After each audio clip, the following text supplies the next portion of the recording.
after Tom Kelly contemplated using his bullpen tonight, but Jim Deshaies will again be looking for win number 6. Jim Deshaies is making his team high 25th start. So as poorly as he's pitched, he's done something right because Tom Kelly keeps running him out there. You hate to see Jim Deshaies in the season on a down note. You hope that he can have the game of his life because when he goes out there, he pitches with a lot of heart, a lot of determination, and he's a proud pitcher. Matt Walbeck will catch Deshaies in a familiar lineup with Munoz in left, Mack in center because the Red Sox have a left-hander going, Puckett in right. New Dodge defense tonight featuring Kent Herbeck back at first base. He was the designated hitter in last night's game. Did not fare too well at the plate, but Tom Kelly wants him, if he's physically able, to finish in the field if we have a stoppage for an extended period of time. And who knows? We may not see him again starting at first base. Talking with Frank White, the first base coach. Here's the Boston lineup. Otis Nixon leading off. Scott Fletcher batting second. John Valentin third. Mo Vaughn batting cleanup. Andre Dawson batting fifth. Tom Bernansky sixth. Wes Chamberlain batting seventh. Rich Rowland does the catching. He's batting eighth. And Greg Litton, the third baseman, batting ninth.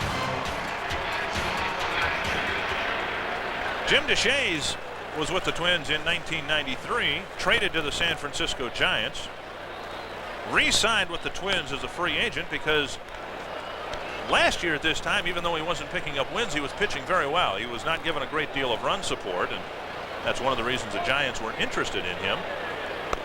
But he needs to pitch much better tonight than he's pitched recently to interest a team in acquiring his services for next year.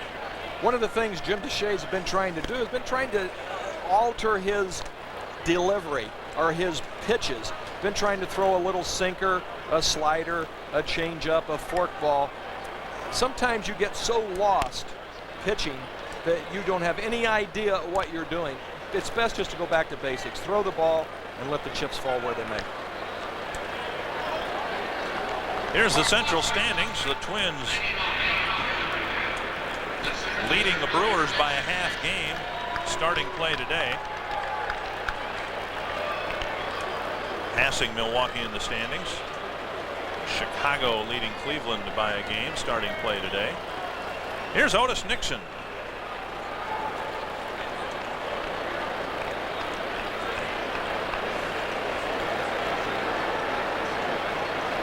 Brewers have an extra game on the Twins this year, and they'll finish the year with 2 extra games because they play tomorrow and the Twins do not. 1-0 to Nixon. This is the second start this year for Jim Deshaies against Boston. He was the loser in the only game the Twins have lost to the Red Sox. Deshaies losing to Clemens and the Red Sox here in the Dome back on May 22nd. A strike, says Tim McClellan, 2-1. If I recall, Jim Deshaies pitched a game up in Fenway where he had a lot of ground ball double plays, something that is not a typical Jim Deshaies start. Right. I stand corrected. He beat the Red Sox as well in Boston in mid-June, giving up a couple of runs over 6 innings. So this is, in fact, his third start of the year against the Red Sox.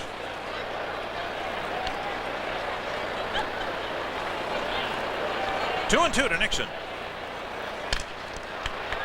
Leas plays the second hop, and Herbeck came down with his foot on the bag for the first out.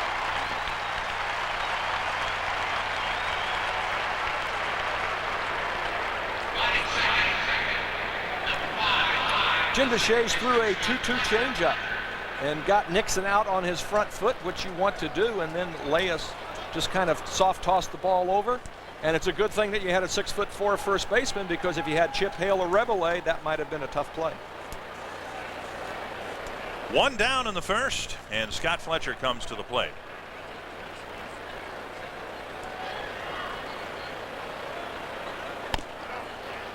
There's strike 1 to Fletcher. For what it's worth, and no one knows what's really going to happen if there's a work stoppage, how long it's going to last, but Kent Herbeck does not believe that this is his last game. He is firm in his belief that he'll be playing more baseball this year.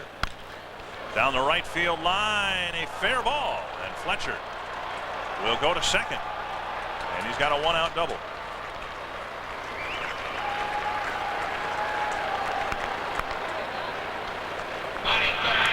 Fletcher continues to hit the ball well against Minnesota.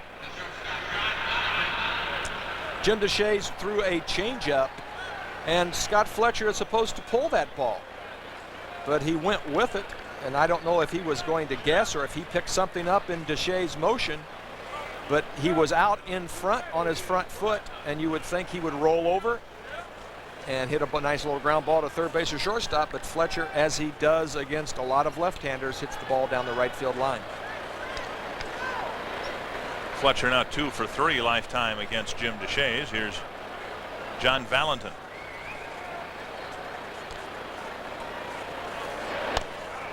On the inside edge, a strike.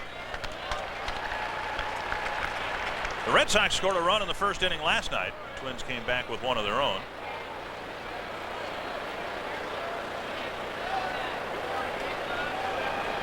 Valentin has really responded well to being shifted to the number 3 spot on the batting order.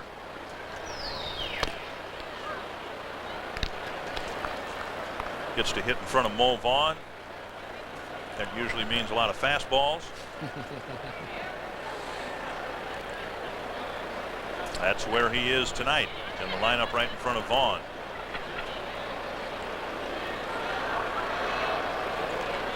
One and one to Valentin. 2-1.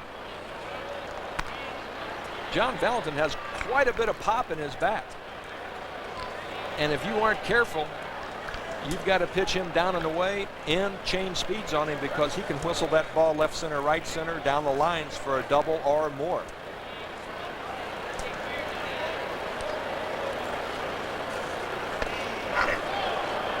Just inside, and now it's 3-1 to Valentin.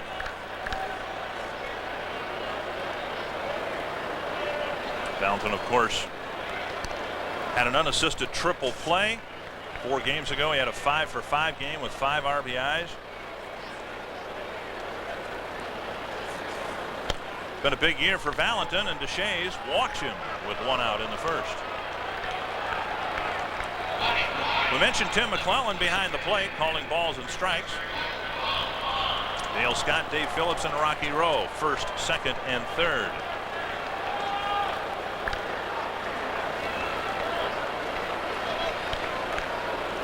The last time Deshaies faced Mo Vaughn, he hit him in the elbow. That's not why Vaughn has that elbow pad on. He's been hit so many times in that forearm that he just wears it as a preventative device. But that precipitated a minor, and we should emphasize the word minor, beanball brawl or matchup. Roger Clemens went after Chip Hale later in that game.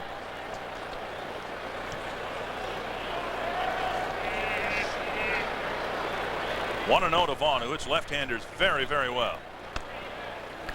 Dick, he hits left-handers better than he hits right-handers. I mean, he hits both of them well, but he hits left-handers about 309 and right-handers right just above 300. That tells you one thing: he stays in on left-handers. Consequently, he's going to get hit on that front arm or the front side, because when you're diving in to protect against the breaking ball, you're going to get nipped with a fastball. There goes the runner to third. Wahlbeck's throw, not in time. Fletcher steals third, with Valentin staying put at first.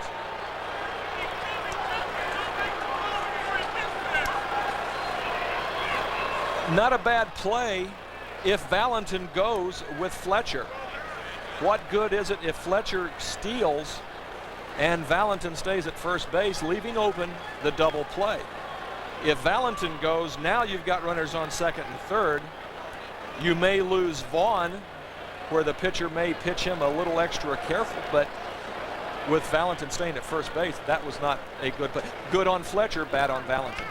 2-1 the count to Vaughn. Little fly ball to right field, not very deep. Kirby charging. Here comes Fletcher. He puts on the brakes. It's 2 away. Good thing he stopped. Puckett threw a strike from right field. Scott Fletcher has seen too much of Kirby Puckett's arm over the years with the Rangers and the White Sox and other teams, especially on the carpet. You don't want to challenge Kirby from about 250 feet. In the open of our show, we mentioned this has to be an awkward situation for a number of players, specifically players like Andre Dawson, who almost retired a couple of weeks ago because of ongoing knee problems. This will almost certainly be his last year in the major leagues. And for the players who don't know if they're going to play in 1995, this really is an awkward, uncomfortable situation to be in. Look at those eyes. He's geared in on Deshays. He's trying to pick up the ball right as it leaves his hands. And he found a hole in the right side and puts the Red Sox in front 1-0. Twins shifting Dawson over. Dawson taking a pitch on the outer half of the plate and putting the Red Sox in front. Hitting against the shift.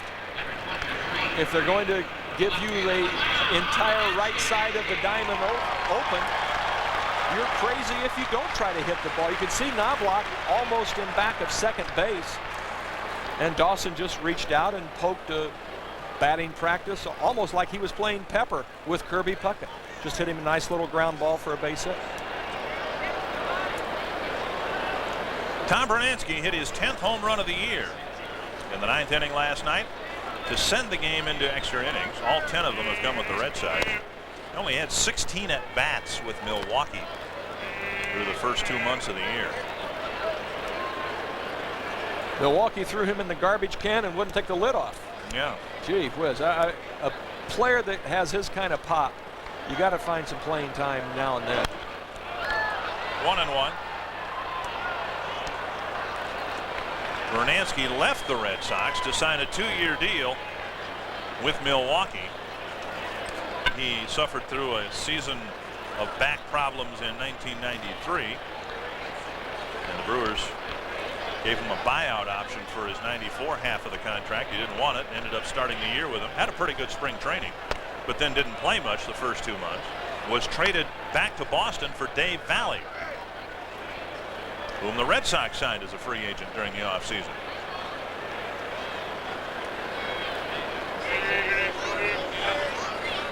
Two and 1 to Bernansky with 2 gone in the first inning. Red Sox lead at 1-0. Now 3-1. Rick Aguilera was on the verge of wrapping up his 24th save until Bernansky hit a home run to left to tie it at 3.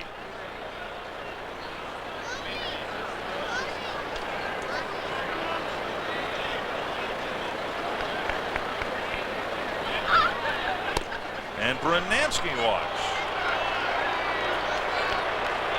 And the bases are loaded with 2 out for Wes Chamberlain.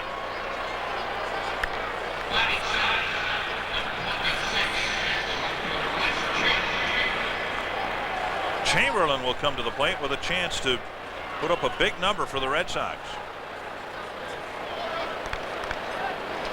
Wes Chamberlain hits left-handers very well. Although he's only hitting 250, somebody's getting him out, and it's not left-handers. Ball 1 as Deshays is struggling here in the first inning. You're watching MSC, your Twins connection. Dick Bremer and Tommy John with you from the Metrodome. The last game of the homestand.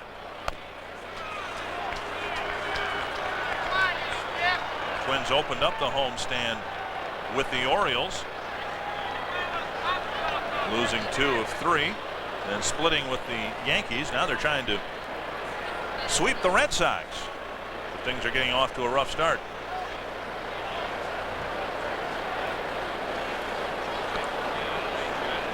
Rick Stelmazik heading down to the bullpen, and here in the first inning, Kevin Campbell will start to loosen up.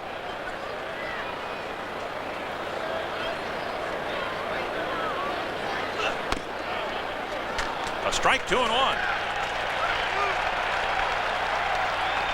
Dick, when you're struggling on the mound, you lose confidence in your pitches and you start trying to dot every corner, try to paint it with a fine paintbrush, and you forget that still have decent stuff. Go out there and challenge the hitter, have confidence in your stuff that you're going to get the batter out. A letter high strike, or a belt high strike anyway. It's 2-2.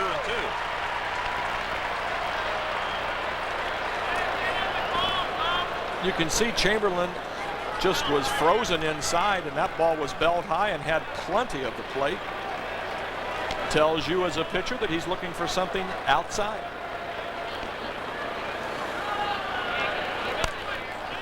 Breaking pitch fouled away. It has to do something to your concentration when you come into the clubhouse ready to make a start, and you get there and all the players are emptying their lockers, packing boxes. That'd be enough to shift your focus a little bit from going out there in the first inning and taking control of the game right away. 2-2 to Chamberlain. Another foul.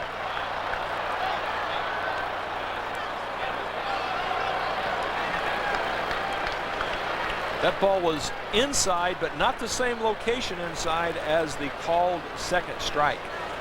That had probably 4 or 5 inches of the plate, and you're messing with fire. When you're going to come inside, you've got to come inside perfect or miss inside. You cannot miss over the plate. Down the right field line, a long run for Kirby, out of play.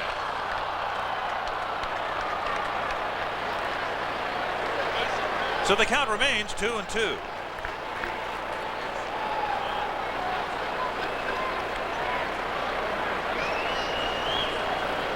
Deshaies traded by the Twins to the Giants last year in late August for a couple of minor leaguers and Greg Bremer. Bremer was claimed by the Red Sox. Twins tried to clear him through waivers. Boston claimed him and then just a week or so ago designated him for reassignment.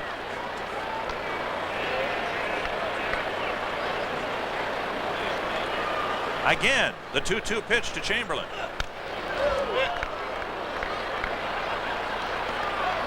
It's been a long first inning for Jim Deshaies.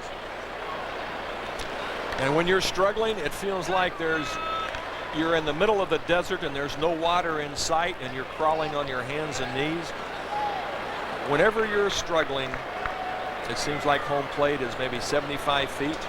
And when you're pitching good, it seems like it's about 50 feet. Your mind can really play tricks on you, Dick. Full count. And no place to put Chamberlain.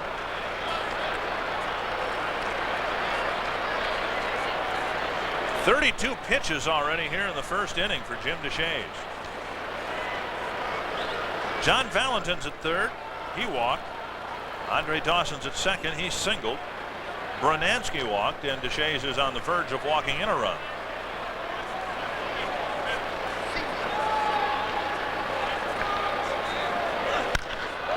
Drilled to center.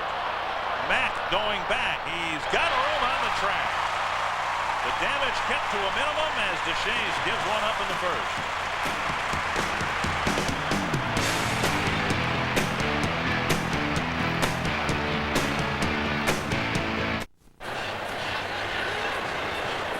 Welcome back to the Metrodome. The Red Sox, as they did last night, score a run in the top of the first. It's time for the Twins to come to the plate in the bottom of the first inning. I can't think of anyone I would have rather have seen at the ballpark tonight than John Gordon. John, welcome back to the Metrodome. Thank you, Richard. Good to be here. Thomas, John, nice to see you guys. Good to see you, yeah, buddy. boy, it's just great to be back. To hear the crack of the bat and to see it, to be a part of it is really great. And I just want to thank everybody for all their thoughts and prayers during the time when I was out. And I'm getting better. I'm progressing. And before too much longer, I think I'm going to be able to get back to the booth and the microphone. Back surgery a couple weeks ago for John. We're glad everything is working out okay. The lighting in here isn't very good. Take our word for us, folks. He looks great. And I feel much better. I'm actually, and Tommy, I know you can relate to this certainly as well as anyone, how lethargic you get after surgery. Yeah. It's just amazing. It's the anesthetic. It is. It is. It takes a while to get the anesthetic out of your system. Yeah. I was on morphine for 14 straight days, and believe you me, I am feeling it still, and it just takes so much time to get it back. But I'm a go-go guy, and hopefully before too much long, I'll get it going, so I'll be all set. But great to see you guys, and thanks for asking me to be a part of the telecast tonight. Really so does that mean you're leaving? Sure. I can't contribute anything more than you guys can do, so go ahead and take it back. Great to see you again, John. Thanks again. Chuck Knobloch leads it off against Chris Nabholz. Here's the Twins Tires Plus lineup. Knobloch followed by Leas, then Kirby Puckett, Shane Mack, Dave Winfield in the DH spot, Kent Herbeck batting sixth. And Knobloch drills it down the line, foul. Making a bid for that 46th double of the year. Pedro Munoz in left, Matt Walbeck catching, and Pat Mears the shortstop. Red Sox had a lot of pitchers apparently get old in a hurry. They needed a left-hander, and they got one in Chris Nabholz in the Jeff Russell trade. Well, Chris Nabholz, like Jim Deshaies, has struggled. Only 11 games started, but look at that ERA, 7.44. 15 more hits than innings pitched. That's not like Chris Nabholz. Nabholz, at least a hit per inning or slightly less. He doesn't walk very many people, but he doesn't strike anybody out. And when you don't strike anybody out, well, I tell you, you're in trouble. Believe me, take it from somebody that didn't strike anybody out. 3-1 to Knobloch. Actually, Nabholz did a pretty good job after the trade. He won a couple of starts back-to-back and went 8 innings in each start, but lately he has had control problems. Knobloch will sprint to first, and he'll reach with a walk. Here's the Red Sox defensive alignment. Rich Rowland does the catching. Mo Vaughn, Scott Fletcher, John Valentin in the infield, and Greg Litton gets to play some third base because Scott Cooper is on the disabled list.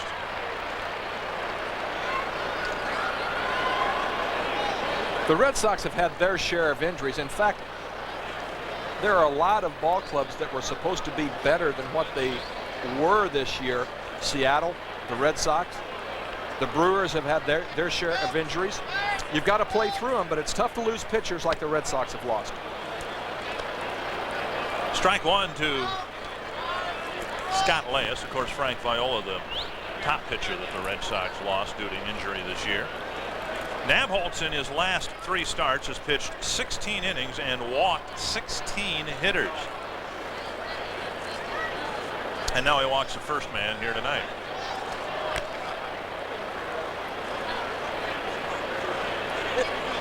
Dick, I've got to believe when a pitcher gets control problems like that, guy with the Yankees, Sam Militello, they've released. 1-1. Steve Blass comes to mind. When you can throw strikes and then all of a sudden you lose the ability to throw strikes, it's mental. It's not physical because you've done it all your life. Something in your mind. And that's where maybe a sports psychologist or somebody that you can get to and just talk it out and get that mental block out of the way. 2-1 to Leas. Well, the Twins had a prospect a couple of years ago, Steve Gassert, and he had problems throwing strikes and ended up out of baseball.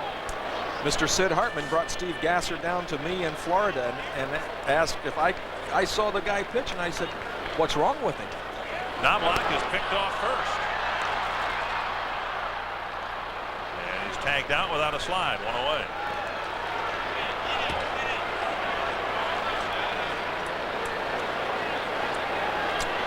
Nabholz almost takes a little block, but if you see what Mo Vaughn did when he saw Knobloch break, he ran inside. The reason he ran inside to get a better angle to throw the ball to second base.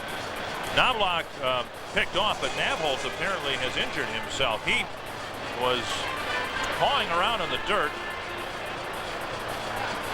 during Knobloch's at bat, unsettled about something, and he motioned toward his right leg, and I'm just guessing that he may have a leg problem, whether it's a sprained ankle or a knee.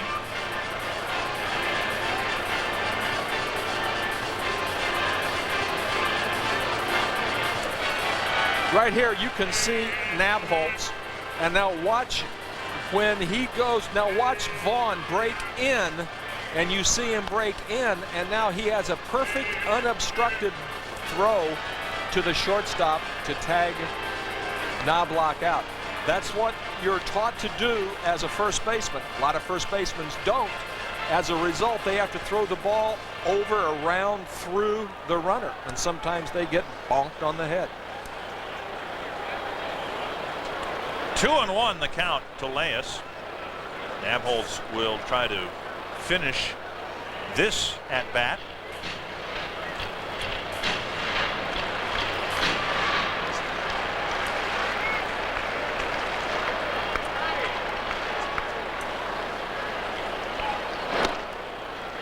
Three and one now to Leas.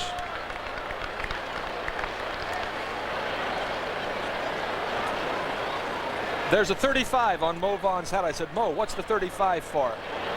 It's for my friend Reggie Lewis, who passed away last year.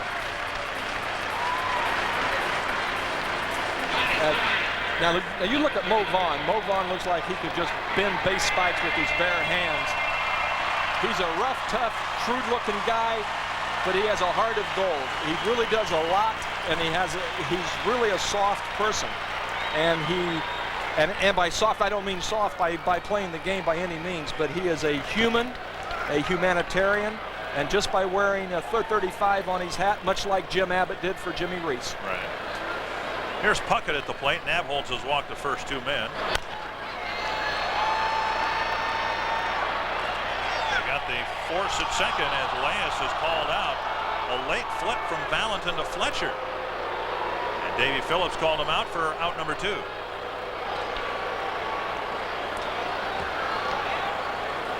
I don't know if Davey really saw that or what. But now watch Davey moving, running backwards. And yes, he was out. Davey, I take back all those things I said about you, buddy. You know, those guys make what, 98% right calls? Right. And they don't have the ability to get a second or third look like we do. And there, I tell you, as a player, you say, oh, he missed the call. But then when you look at it, you say, daggone, it was right. Davey Phillips will probably be affected by the baseball strike if there is one, and if it's a long one, less than some of the other umpires. Just go to his winter responsibilities. He is a basketball official during the offseason, a director of officials, and I'm not sure which conference he works for. Missouri Valley. Used to be the Missouri Valley. I think he switched a couple of years ago. He told me, he said, Tommy, if you want to get your license, he said, I'll give you all the games you can handle. Whistle tootin' Tommy. High to Shane Mack, and it's 3-0. Well, Nabholz has walked Knobloch and Leas. He's fallen behind Mack 3-0, and Puckett went after the first pitch and bounced out.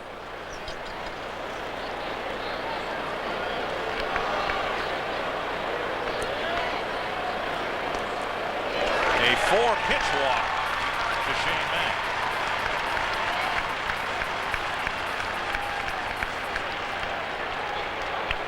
That'll get Dave Winfield to the plate.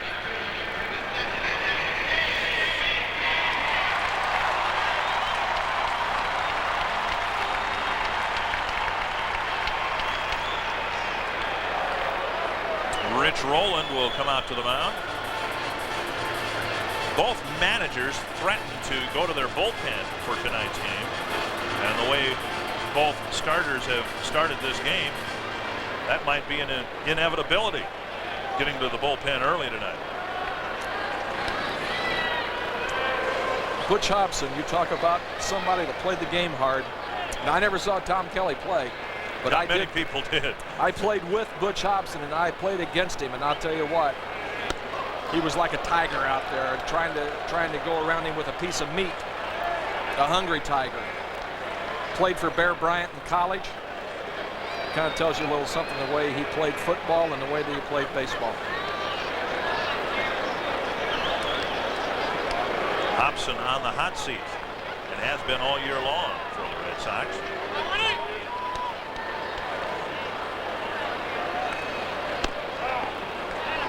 A strike to Winfield, 1-1. There aren't too many people in the Boston area who are Red Sox fans or employees who think that Hobson will be back managing next year. Dan Duquette, the general manager, hired during the past off season, is expected to go out and get his own man. Right now, Navholz looks like a smaller version of Randy Johnson at his worst a couple years ago. I mean, look, he's having problems getting close to the plate at times. Navholz is wishing. Instead of pitching, he's wishing, and that is you throw the ball and you hope and you wishing that it goes over the plate. He has very little confidence, and like I said with Jim Deshaies, when you struggle, the confidence goes so fast, and you couldn't throw a strike if home plate was 4 times that wide, and you had Gorilla Monsoon up there. Winfield wincing after the swing. I'm not sure that the swing hurt him or whether he was disappointed that he didn't make better contact. Looked like he hit it right off the end of the bat. 2-2 to Winfield with 2 aboard and 2 out. Twins are trailing 1-0. I don't know if his wrist hurts when he swings, Dick, but tonight in batting practice, he was whistling ball after ball after ball from TK into the seats. Yeah. The wrist is really hurting him. He dropped the bat after that swing. He may not be able to continue. That's 2 swings in a row that have really pinched Dave Winfield.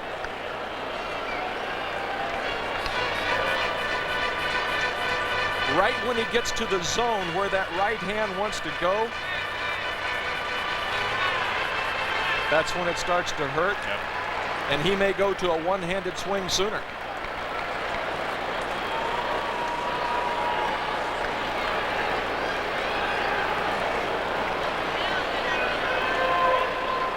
And 2 to Winfield.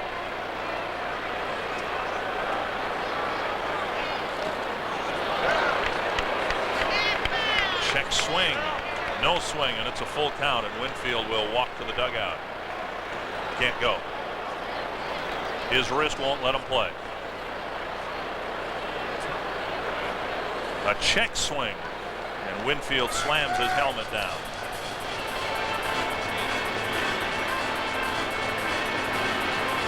Sometimes a check swing hurts more than if you would go ahead and swing the bat. But what a sad way for David to end the 1994, maybe in the 1994 season, to go out like that with an injury in the first inning, down 1-0. Well, Pat Mahomes pinch ran last night. You think he might take over as the DH? I don't know, but he's got these batting gloves on. I love it. Looking forward like, well, you think?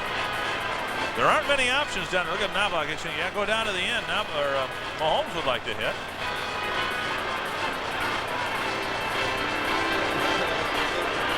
Jeff Rebele will be the designated hitter.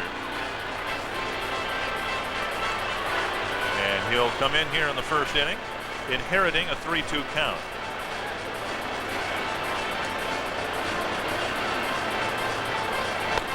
Well, the Red Sox are out of contention in the American League East and have been for quite some time. The Orioles still have a chance if we have a lot of baseball left. About 50 games left.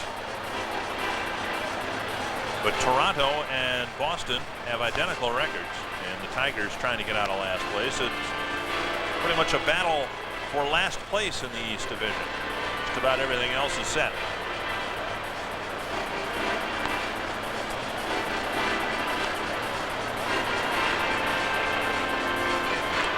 A unfortunate way for, as you said, Winfield to finish this ball game and perhaps the season, and in a larger sense, perhaps his career.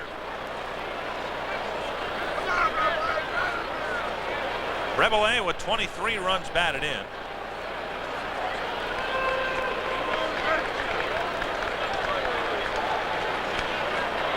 Nabholz has retired one hitter. That was Puckett, who bounced out on the first pitch.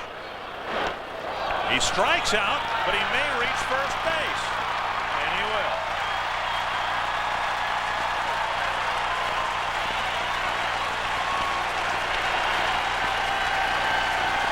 What an odd first inning, and here comes Hrbek with the bases loaded.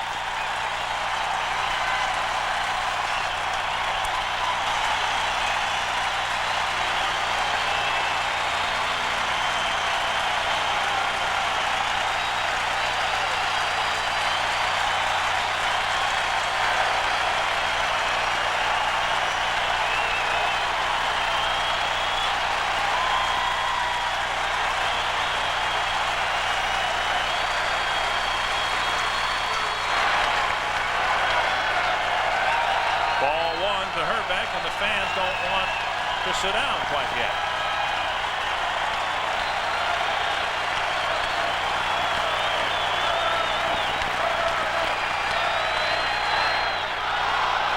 He gets hit, and the Twins get a run.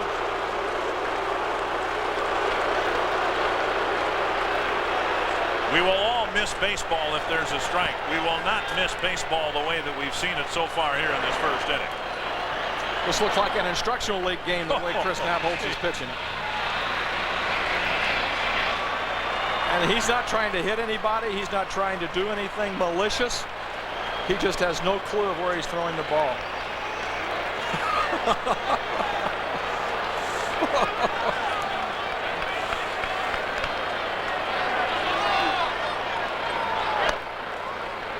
Ball one to Pedro Munoz. The game is tied at 1.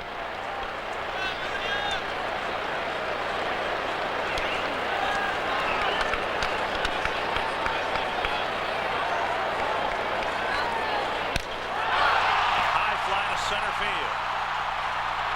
Otis Nixon going back. Did he get it? Yes, what a catch by Otis Nixon in center field, robbing Munoz of a grand slam home run. And the inning ends in a 1-1 tie.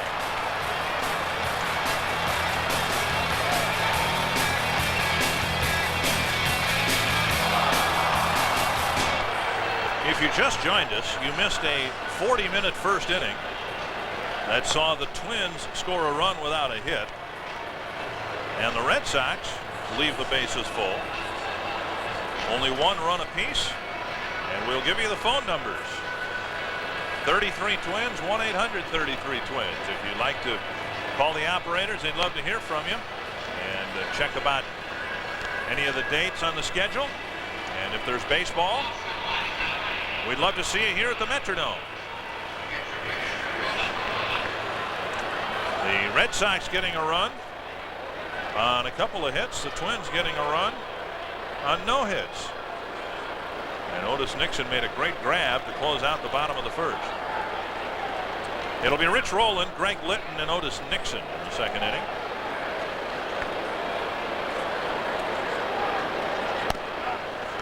Strike one, says Tim McClellan.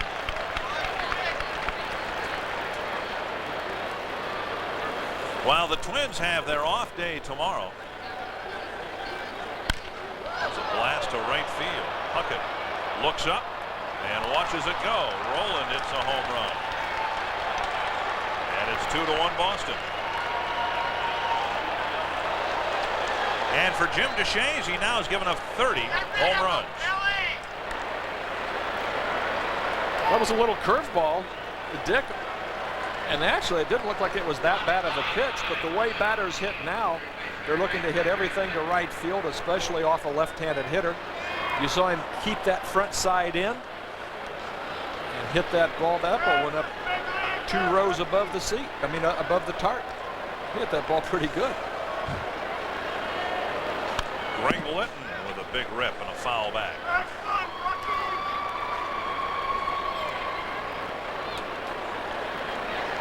What does Deshaies' home run total project if the season went the entire distance? Would he have a chance? High 40s. He'd have a chance. Inside, 1-1. Bert Lilevin holding the record, giving up 50 home runs in one season.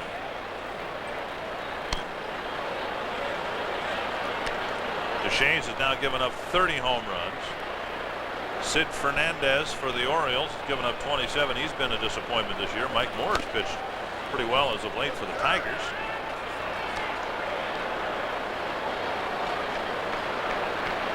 Home runs obviously are up significantly over 1993. Foul back.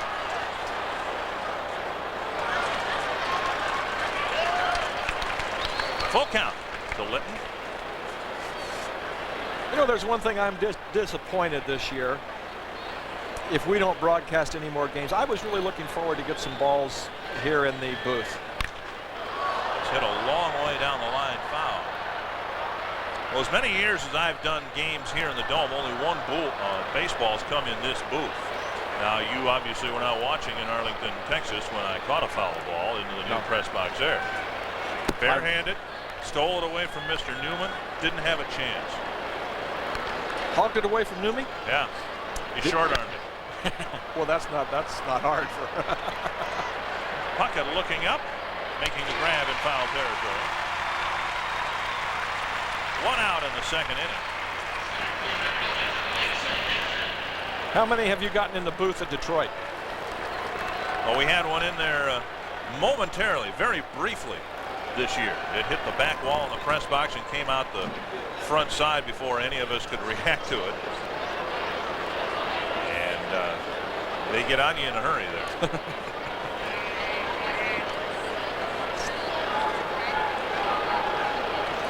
One down to Litton, to the Red Sox, with Nixon taking a bunt and fouling it back. We're told that Dave Winfield left the game not with a wrist problem, but with a pulled side muscle.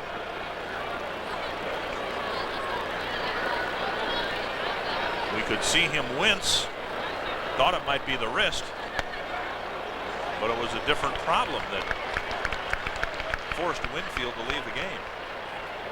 Seen a lot of players this year come down with pulled muscles, oblique muscles in the side, the rib area. Hershiser had one. Okay. Scott Erickson. David now got something in the side. 2 or 3 guys I've seen have back problems. 1-2 to Nixon. Back into the, did that go through the glass? Yes, went right in the hole, right through the hole. Danny Detman, you all right? You okay, Danny? Give us a thumbs up if you're all right. Hello. Keep your 3D glasses on. Yeah. Hey, give us a thumbs up. Everybody all right back there? He's got the baseball. Okay. Little pop up behind second base. Pat Mears puts it away for out number 2.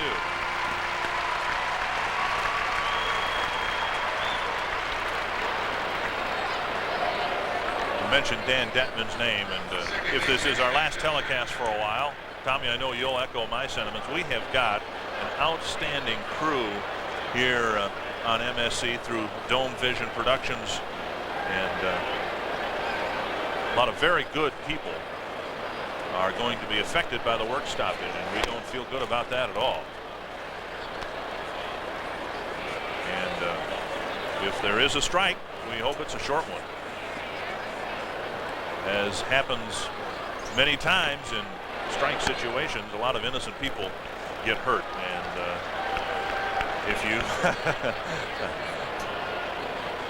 yeah.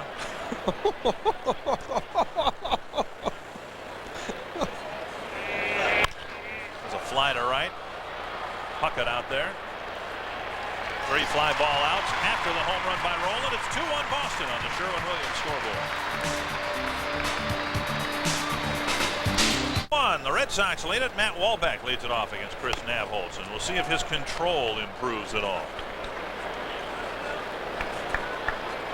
I mentioned Nabholz looks a little bit like a out of control Randy Johnson. Got a breaking pitch. You just saw that there. Johnson credits not so much Nolan Ryan, but Tom House, the former pitching coach of the Texas Rangers, for giving Johnson some tips on how he could improve his control. And one of the things that they suggested that Johnson do was to land on the front of his foot rather than on his heel. Johnson was landing on his heel, and Walbeck will take a 4-pitch walk to start the second inning. Get more into Randy Johnson, Chris Nabholz, Tom House, and all that in a moment. But first, let's tell you about Chuck Knobloch Poster Day. August 21st, the Twins hosting the Angels at 105. The first 20,000 fans in attendance get a Chuck Knobloch poster courtesy of Subway and the Twins. 33 Twins, 1-800-33-TWINS, the numbers to call. Yes, the operators are standing by tonight if you'd like to get more information. Well, another medical visit.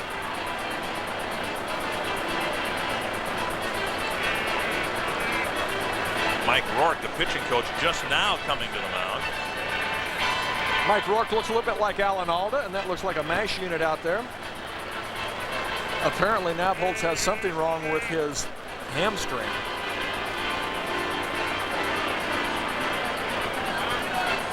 If it hurts that much, Dick, you got to be like Winnie and chuck it in.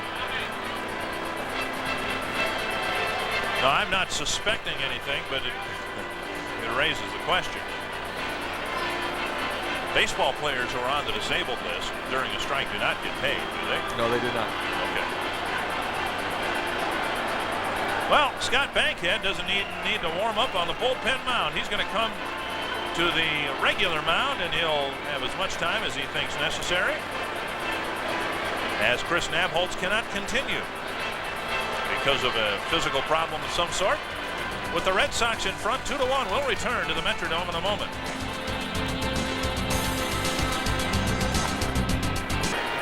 Welcome back to the Metrodome, where the Red Sox are in front 2-1. The Red Sox have had to change pitchers here with nobody out in the second inning. Scott Bankhead will come into the ball game in relief of Chris Nabholz, who suffered a, as of yet, undetermined injury. And Bankhead will face the Twins here with a 1-run lead, but the tying run at first in Matt Walbeck.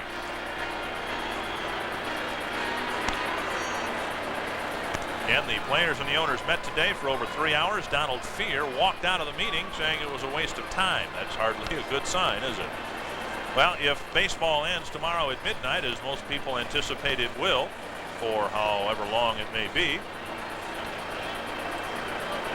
some very good years may not be completed, including Paul O'Neill's chase for a batting championship. I guess it'll still be a batting championship if we did not have a full season. But Albert Bell chasing him. And Frank Thomas has a chance to be the first American leaguer, first player in either league, to win the Triple Crown. Now, people say 1967, but loyal Twins fans will tell you that Carl Yastrzemski's Triple Crown year of 1967 was not a true Triple Crown season, because Harmon Killebrew and Carl Yastrzemski shared the home run championship in '67. Speaking of home runs, Thomas just 1 behind Ken Griffey Jr. and Albert Bell 3 behind. So the last true Triple Crown winner in baseball was Frank Robinson in 1966. I mean, a Triple Crown means a championship in the 3 categories, right? Batting average, home run, RBI. Well, if you have a co-championship in the record books, in my book, there should be an asterisk by that Triple Crown. Oh, I agree with you. I agree with you. I think that Yaz had the greatest year I've ever seen anybody have in 1967, but I did forget that he did tie Harmon for the home run championship. And I know I'll get a lot of support among Twins fans, because the Red Sox edged the Twins in 1967 for the American League pennant. beating the Twins the last 2 days. Yastrzemski went something like 7 for 8 in the last 2 games. Now, next time I run into Carl, I'll have to explain my opinion. But the Red Sox also beat the Chicago White Sox, who were leading on a Wednesday of the last week of the season and proceeded to lose their last 5 games. Knobloch with 45 doubles, 10 more than his closest challenger for the doubles championship. Pat Mears comes to the plate as Bankhead is ready.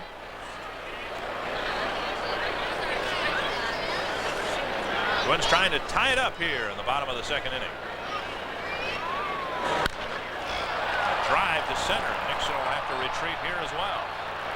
A long out, the first one of the 2nd inning.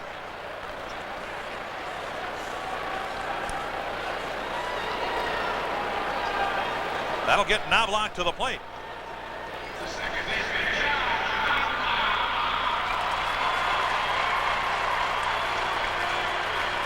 Now, if you had a chance to break the doubles record and you hit a ball that had possibilities of being a triple,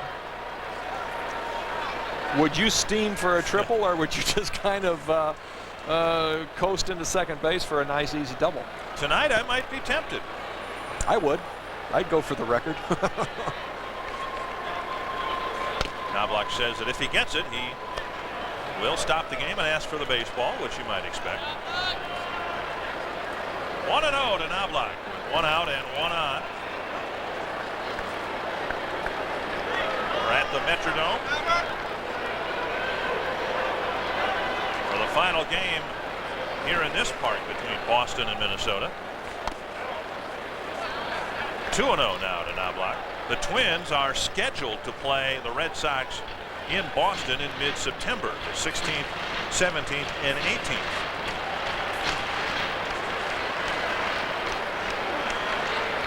The Twins have dominated the Red Sox so far, winning 7 of the 8 games.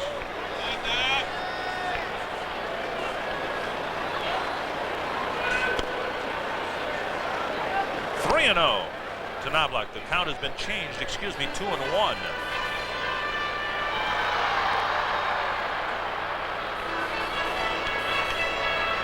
Tim McClellan has another one of those very slow, deliberate strike signs. He calls it verbally. We can't hear that, and then he gives you a very late call with his hand.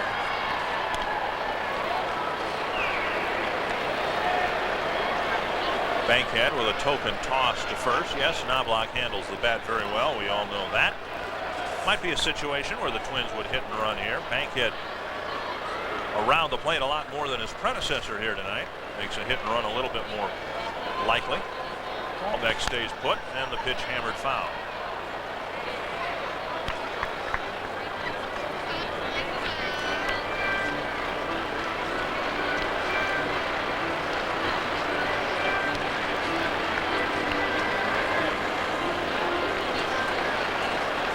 Two and 2 to Knobloch. He walked and was caught stealing in the first inning. Actually picked off by Nabholz and was thrown out at second base.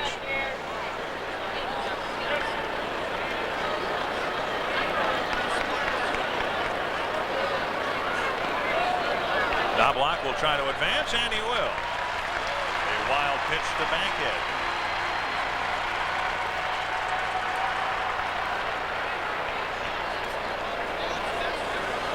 Wall back at second with 1 out. Rollins had a hard time with that ball in the dirt. Nabholz threw one breaking ball by him, and there he went down very well to block it. Just hit hard off his protector and bounced up the first baseline. Matt Walbeck using that superior speed of his. Full count to Knobloch. Base hit, center field. Walbeck comes around third and screeches out. The throw comes way up the line.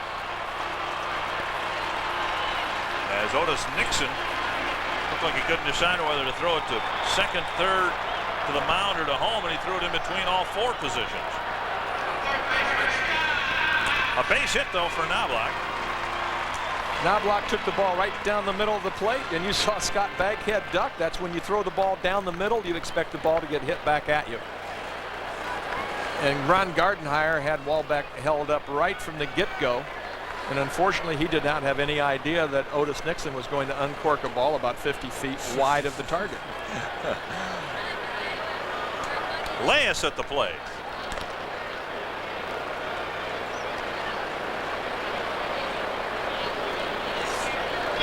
Only 3 Twins hitters have been retired yet, or so far in the game. Knobloch was thrown out on the bases.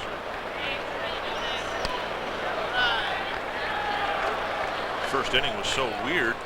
Reveille swung through strike 3 and reached first anyway on a wild pitch.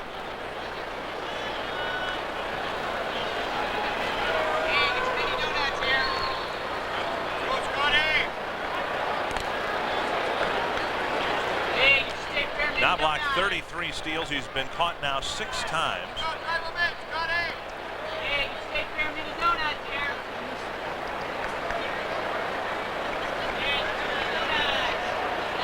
There he goes. And a stolen base as the pitch is in the dirt, and the Twins have 2 runners in scoring position.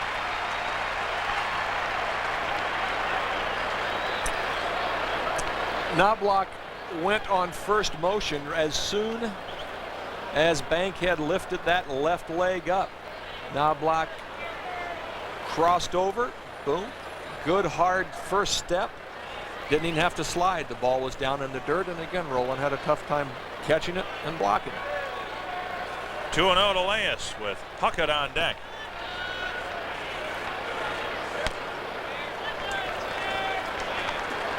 Three and 0.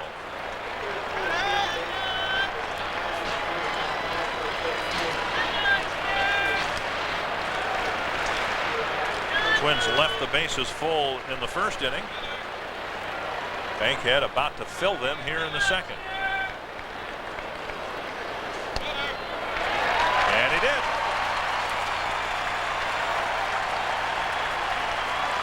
Wayne Terwilliger got a treat before the game today. Being given a boat, motor, and trailer by the Twins players to thank him for the great job he's done over the years.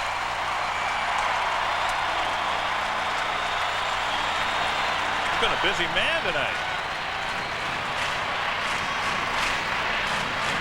The bases are loaded for Puckett. He leads the league with 105 runs batted in. Second in the major leagues, of course, to Jeff Bagwell.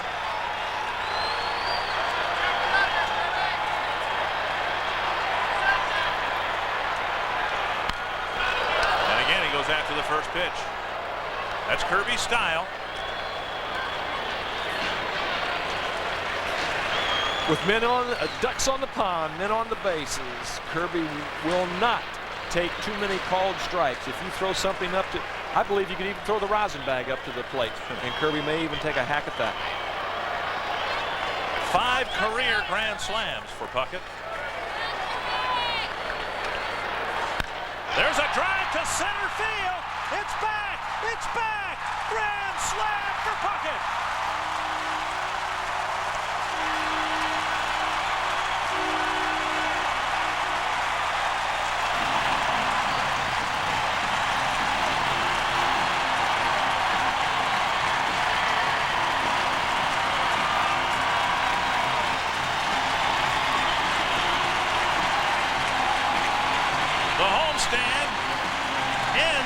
Tonight, the season may be suspended for a while, but that's the guy that will bring them back to the ballpark when we return to a normal schedule.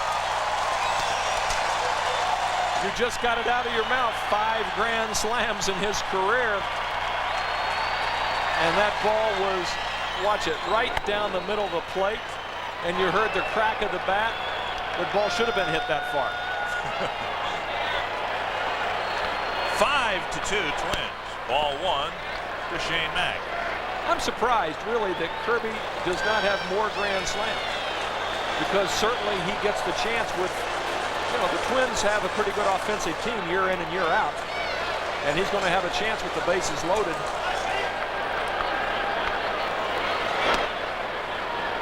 A strike, 1-1. 109 runs batted in now for Puckett.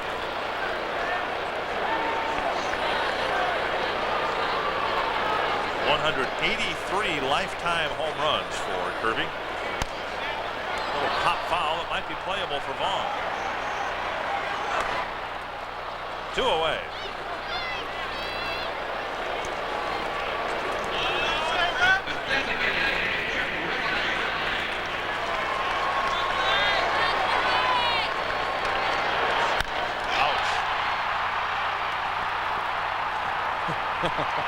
I told you, You home didn't need runs. to look at the screen.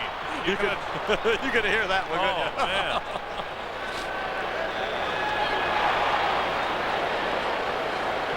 A 5-2 Twins lead. Here is Jeff Reveille.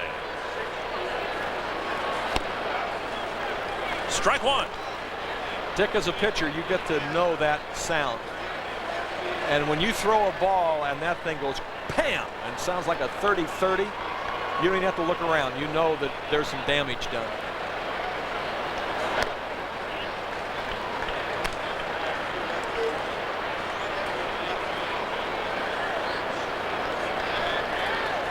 Word now is Chris Nabholz left the game with a strained right hamstring.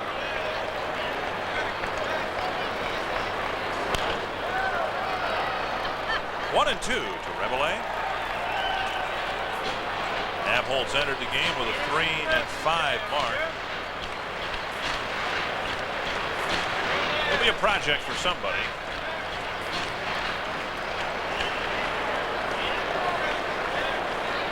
Throw the ball hard, struggled with his control tonight, and has over his last 4 starts. Started with the Expos. 4 years with Montreal. What was his most wins with Montreal? Well, he had 11 wins in 1992. And 9 last year.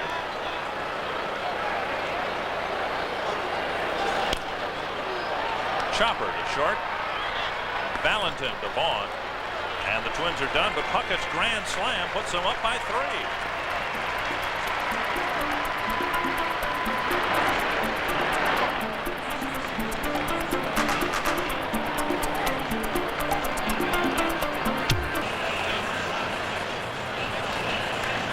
The Twins in front. If Jim Deshaies sets down the Red Sox 3-up, 3-down in this, the designated snapper mow 'em down inning, you could win a snapper lightweight walk mower. Register to win at your local participating snapper dealership. Tonight's contestant, Rob Barson, who's registered at Fleet and Farm Supply in beautiful St. James, Minnesota. John Valentin leads it off for the Red Sox in the 3rd inning. Jim Deshaies has been given 3 runs to work with. And the first pitch hooked into the corner, foul.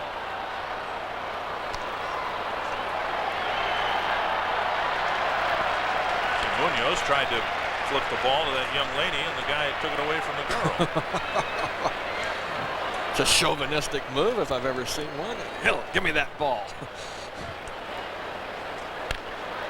0-2 to Valentin. Then if he wants to win brownie points, then he'll say, here, dear. Sure. This season has seen a lot of strange events. In the first 100 games or so, 110 games.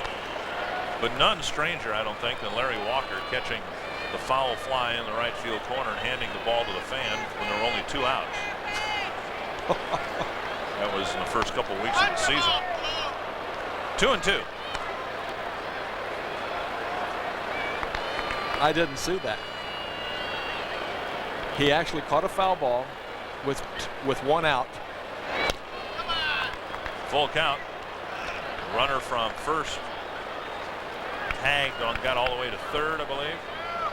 Couldn't score because the ball technically was out of play and it meant 2 bases. Popped up to short right. Now blocked. Wants it. And has it. 1 away. 1 gone on the Boston 3rd, and Mo Vaughn will come to the plate. Here's what's happened in baseball in the American League on our Northland Ford Dealers scoreboard. Some action this afternoon. The Indians beating the Blue Jays 5-3. Sans Jack Morris. Chicago beating Oakland 2-1. Baltimore over the Yankees in the 6th inning. Trying to cut the gap to 7 games. Detroit leading Milwaukee. Texas leading Seattle. If the Mariners could win that game, they'd be just 2.5 games back. Oakland had a chance to possibly move into first place today, but they lost this afternoon. So the best they can hope for is a Seattle win. They would stay a half game behind Texas. If Oakland could have come into first place, it might have been the greatest comeback since the '51 Giants. Yeah, imagine that, being in first place, 9 games below the 500 mark. That's what the Rangers are right now. 1-2 to Mo Vaughn. Fouled away. If baseball stops and resumes later this year, the American League West race may be baseball's best race. It'll carry with it a tremendous stench because the 4 teams are playing terrible baseball. But even the California Angels, 6.5 games back, are not out of it with 50 games to go. Actually 48 games for the Angels. 2-2 to Vaughn.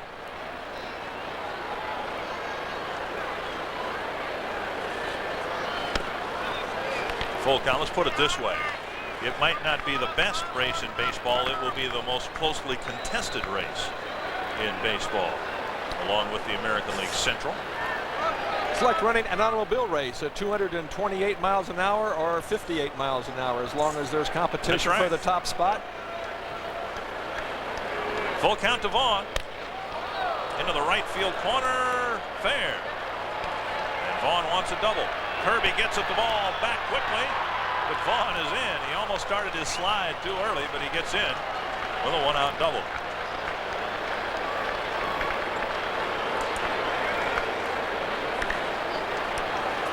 Mo Vaughn worked the count to 3-2 and then got a high hanging breaking ball. Like we said earlier, he hits left-handers better than he does right-handers because he stays in there longer and keeps that front side in. Look at Big Mo go in there. All right. Out in Pasadena, there was a reading on the Richter scale. Yeah. Andre Dawson with a wave and a miss. Strike 1.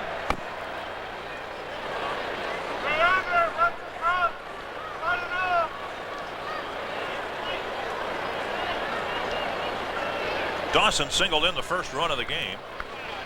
The 2-hopper into right field. That's hit hard to center. Mack on the edge of the track has it. Vaughn tags. He'll try for third and get in there. 2 away with Vaughn at third.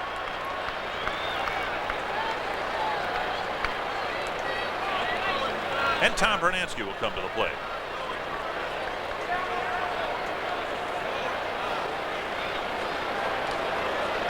Matt Walbeck out to the mound to talk to Jim Deshaies about how they want to pitch Bernansky, or if they even want to pitch to Bernansky, with Chamberlain coming up back of him, followed by Rowland. Or they just want to make sure that they're on the same page in the hymn book, that they're going to think alike in what they want to do to him. If they want to stay away, come in, throw change-ups or whatever. Strike 1 to Bernansky.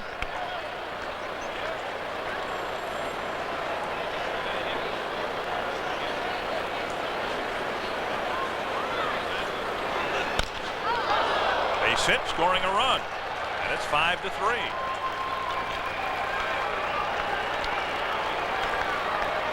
For Bernansky, his 34th run batted in.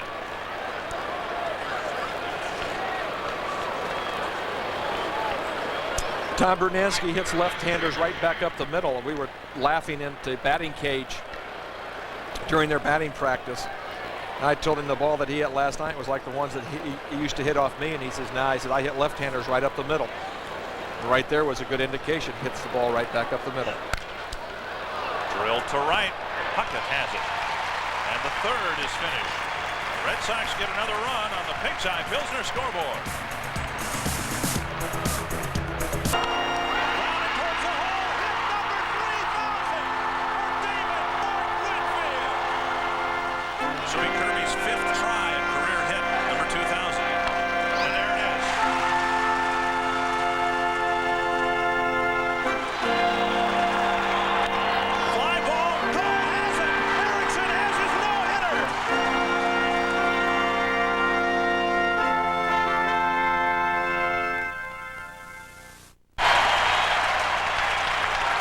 Herbeck getting another standing ovation as he leads off the bottom of the third inning.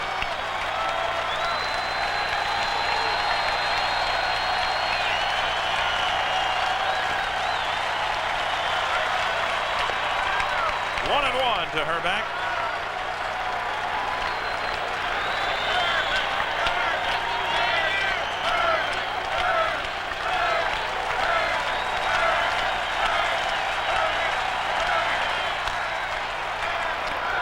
Foul to Wayne Terwilliger, and it's 1-2.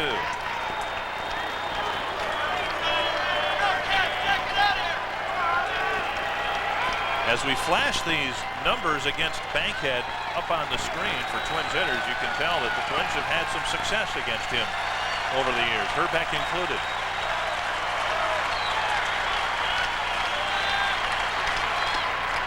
Two and two. I think one of the reasons for that, Dick, is Bankhead is an over-the-top right-handed pitcher with not a lot of great stuff, but good control, a nice little slider, and he makes a lot of pitches right in the zone where you can hammer. A called third strike, and Herbeck strikes out, leading off the third inning.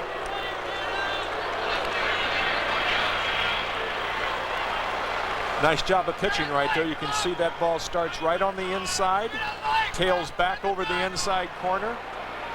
That's a good pitch. Perfect pitch. Caught half the ball was on the corner. Good pitch.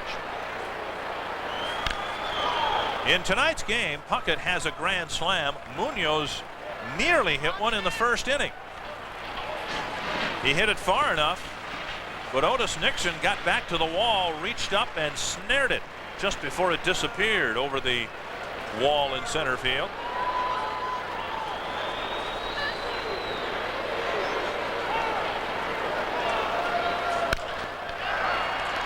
Hard one hopper to Scott Fletcher. Two down. Time now to update you on the National League side of the scoreboard. Cubs losing this afternoon. Willie Banks started that game for the Cubs and took the loss. Cincinnati over Los Angeles. And the rest of the scores. Banks has had some good starts for the Cubs this year. Flirted with a couple no-hitters. This one driven to center, but Otis Nixon has it. The Twins are done. Willie Banks now 8-12 on the year. 3 up and 3 down for the Twins in the third.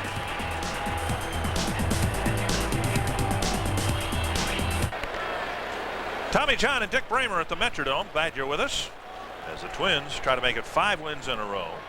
8 of 9 against the Red Sox, and a win tonight would give the Twins a 53-60 mark with 49 games left on the schedule, and we hope most, if not all, of those 49 will be played. Now let me ask you a little hypothetical. If the strike does happen, all right, and they do walk for, let's say, a week, okay, they come back, have a couple days to loosen up and get their batting eyes back, etc. Would they scrub those games, or would they try to make them up at the end of the season and push these playoffs and series back?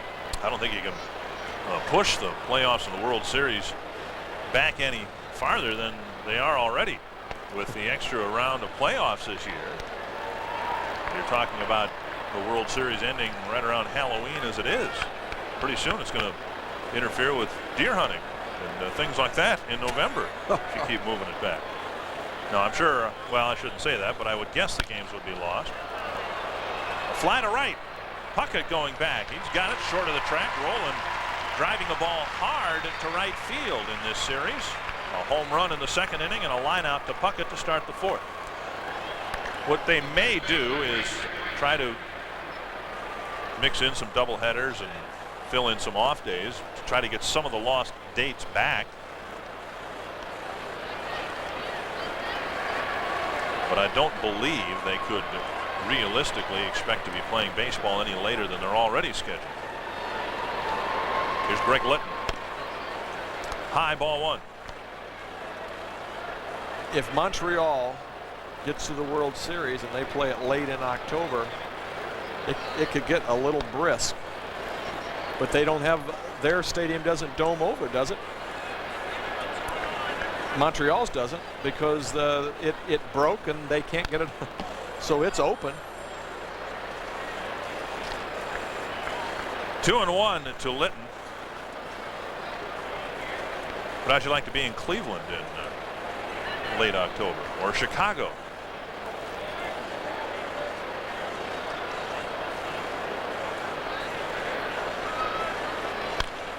Fouled back into the upper deck. We mention it again because we talked about it a week or so ago. Imagine if the Seattle Mariners continue to play well away from their home ballpark and you can't play in the Kingdome for any of us, an assortment of reasons. They still don't know when they'll be able to play there again. Popped up to the infield. Herbeck wants it. He's got it 2 away. Quick reminder about Twins souvenirs and sports apparel. They are available at the Twins Pro Shops in the Hub Shopping Center, Richfield, and Rosedale Marketplace, Roseville. The Pro Shops are the exclusive outlet for game-used equipment and are a Twins ticket outlet. For a free brochure, call the charge lines tonight and they'll send one out to you. But imagine if the Mariners, who may be just 2.5 games out of first by night's end, should get into the playoffs, but they can't play in their home ballpark. After all the suffering that the Seattle baseball fans have had to endure over the years, they might have a championship and not be able to host a ballpark, a playoff game. Then they would have to play in their home park that they had their best record. Yeah. Maybe Texas, maybe Arlington Stadium or wherever. Anaheim. Another oddity in this odd baseball season. 1-1 to Otis Nixon. Mears on the second hop, fields it, throws Nixon out. 3 up and 3 down for Deshays on the snapper scoreboard.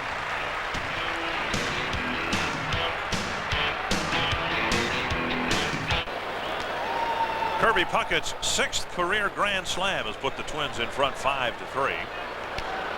Pat Mears, Chuck Knobloch, and Scott Leyes will hit against Scott Bankhead here in the Twins' 4th. First pitch chopped to short. Valentin to Vaughn. Going away. After the grand slam, Bankhead now has set down 6 in a row. MSC's This Day in Baseball is brought to you by Champion Auto Stores and Crown Auto Service Centers. It was 23 years ago today that Harmon hit not just his 500th, but his 501st home run as well at Met Stadium. Somewhere at home, I have a coffee mug, a commemorative coffee mug of Harmon's 500th home run, which they gave out before he actually hit his 500th home run. Harmon had a dickens of a time getting his 500th. It took him a long while. They had Harmon Killebrew 500th home run coffee mug night at Met Stadium, and he hadn't hit his 500th yet. So they passed him out. And then a few days later, Harmon hit his 500th. That's a fair ball. It'll be a tough play for Litton. And it goes past Vaughn. Knobloch will hold up at first. A single for Knobloch, his 2nd of the game.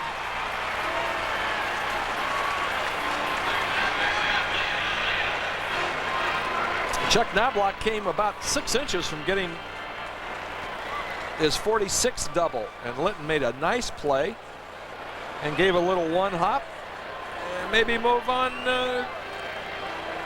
I think Ken Herbeck might have had that. Mo Vaughn didn't. But Chuck Knobloch got a base hit in the play. Scott Leyes, the hitter, with 1 out and 1 on in the 4th. Did you give up any memorable, I mean, I know you must have, memorable home runs, but milestone home runs? Nobody got you for like a 400th or? No, I threw the first home run out of Anaheim Stadium. Knobloch steals his 2nd base tonight. A career high 35 stolen bases this year for Chuck Knobloch. I threw the first home run out of Angel Stadium, and I wish I could run like Chuck Knobloch. What a good jump he gets. That shows you right there. Watch the crossover step. He was actually had a little bounce and a little movement. When a good base runner gets a little movement like that, virtually impossible to throw him out.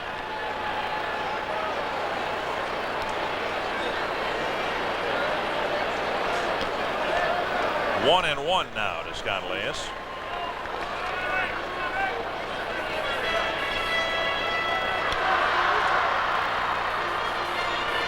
Chris Howard warming up in the Boston bullpen.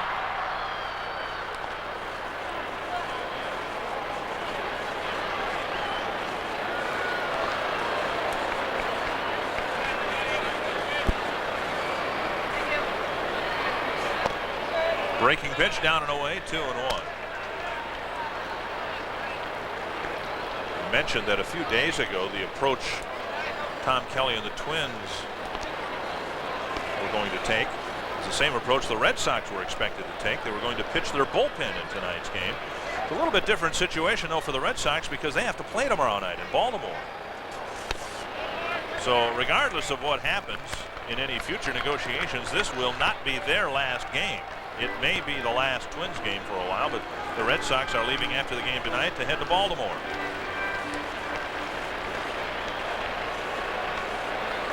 3-1 to Scott Elias.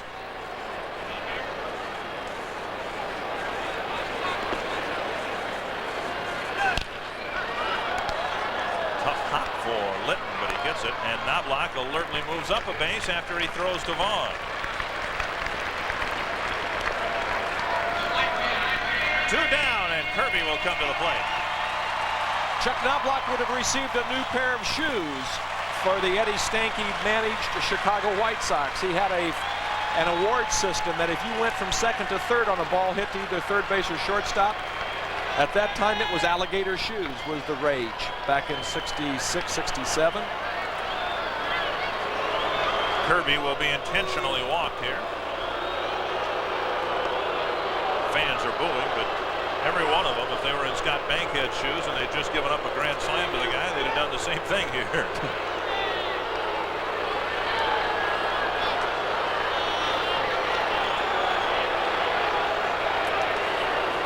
For Puckett, it's the 6th time this year he's been intentionally walked.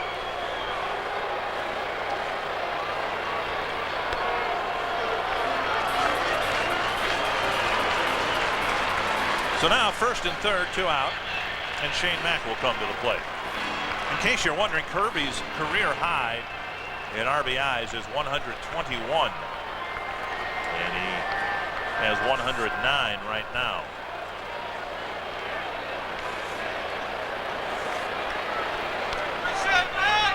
He has a chance, if there's significant baseball left after tonight for the Twins. Mack fouls it back. Kirby has a chance to drive in his 1,000th run this year. He needs 126 to do it. Remember last year, Kent Hrbek drove in his 1,000th run, and Kirby has a chance to do it later this year.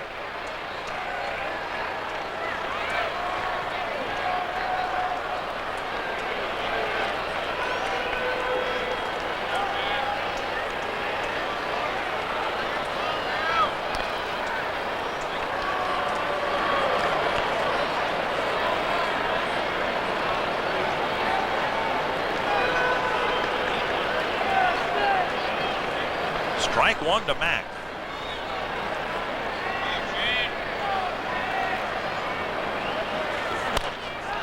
Down the right side and foul. Here's a note from Houston. Jeff Bagwell left the game in the 5th inning with an injury to his left hand. He sustained the injury when he was hit by a pitch in the 3rd inning. He was taken to a hospital for x-rays. Terrible blow potentially for the Astros and for Bagwell, who came into the game with 116 runs batted in.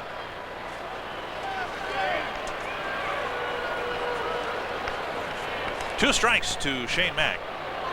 Twins trying to increase a 2-run lead here in the 4th.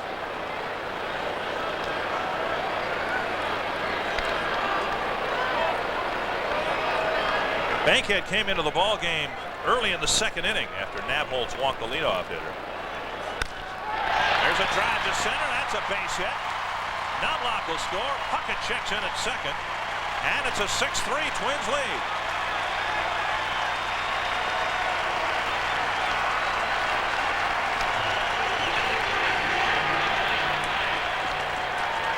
A nice two-out base hit for Mack, driving in his 59th run of the year. You see Rolen set up on that outside corner, right where Scott Bankhead threw it, and right where Shane Mack likes it. Likes to extend his arms. Didn't try to pull the ball, hit the ball where it's pitched. Scott Bankhead leaves. Chris Howard comes into the ball game for the Red Sox.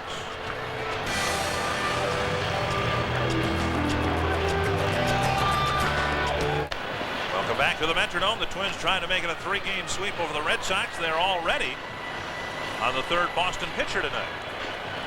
Well, Butch Hobson said that he may go to his bullpen and use most of his bullpen. It looks like right now he's into it with Howard. Howard is a rookie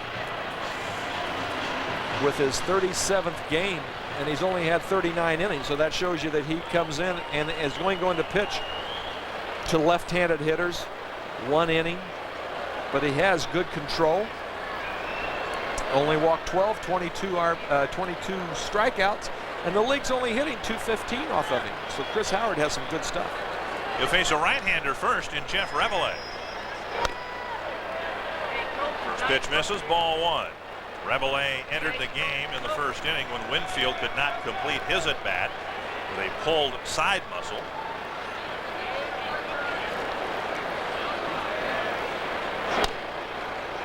A strike, 1-1.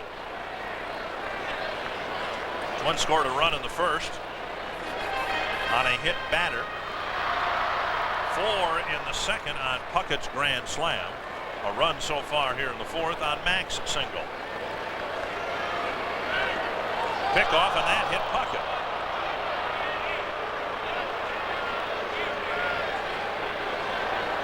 Look, it got him right in the left shoulder blade.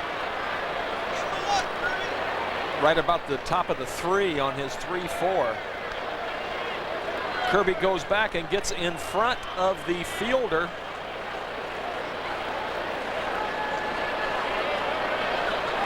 Hits him right above the 3. And when you get in front of the fielder, that's going to happen because you're the immovable object. Reveille holds up. It's 2-1. If he should reach, Herbeck will come to the plate.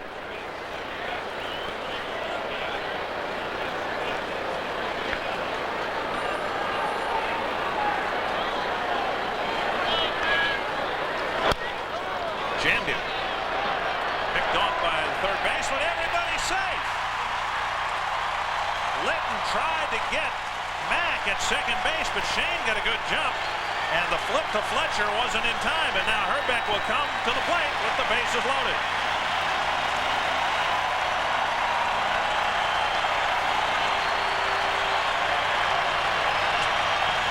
Dick, that's a play that a third baseman cuts off, but I think he would have been better off to let the shortstop come in, because I think the shortstop, Valentin, would have had a better shot getting Reveille at first base than Litton to get Shane Mack at second base. Second time tonight, Herbeck's been at the dish with the bases loaded. Ball 1.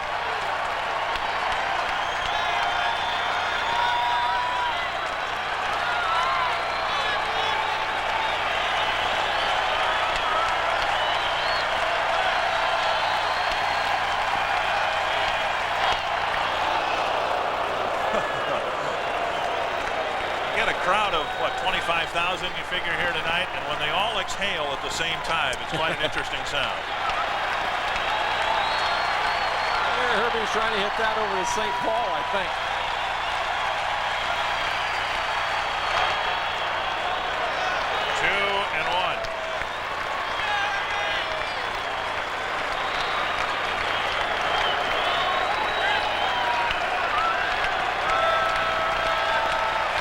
If it works with Herbeck. He's got 8 career grand slams.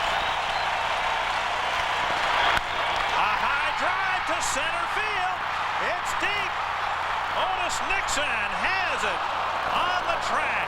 The Twins have come close 3 times to hitting grand slams. Puckett is the only one to get it over the wall. It's a 3-run lead on the Sherwin-Williams scoreboard. 6-3, the Twins in front. There are 20 group discount days on the schedule this year. Seats are reduced $1 for groups of 25 or more. For a group brochure, call 33-TWINS, 1-800-33-TWINS. We're glad you're with us on MSC. Dick Bremer and Tommy John bringing you the final game of this series. Jim Deshaies trying to complete the 5th inning so he could pick up win number 6 on the year. He'll face Fletcher, Valentin, and Vaughn.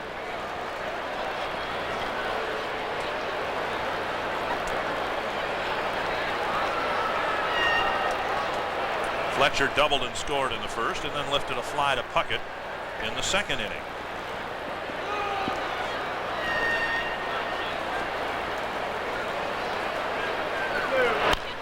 First pitch hammered to third. Layes to Herbeck, 1 away. After the game today, the Twins are expected to make a roster move.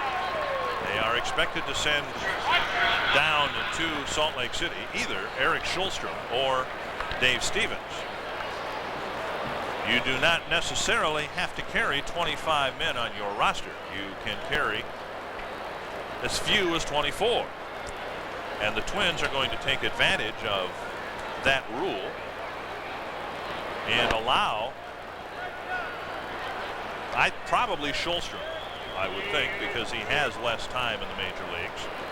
Allow Schulstrom to not only work and pitch, but to earn a living. There's so much that has been said and written about the average major league salary being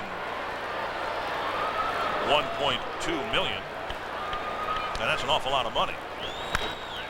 Herbeck with a nice play going to his right. 2 away.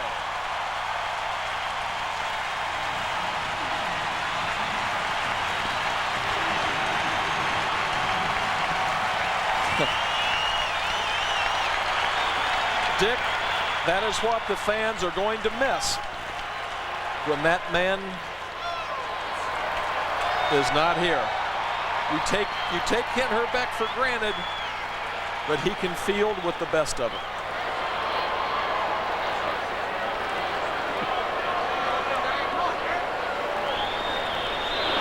One of the reasons Herbeck's been such a great defensive first baseman, he enjoys that part of the game. Now, if you ask Kent Herbeck, what would you rather do, make a great defensive play or drive in a run with a base hit? He'd probably tell you, I'd prefer the great defensive play. Fouled away down the left field line, and it should reach the seats. And if you enjoy a facet of the game, you're going to excel at it.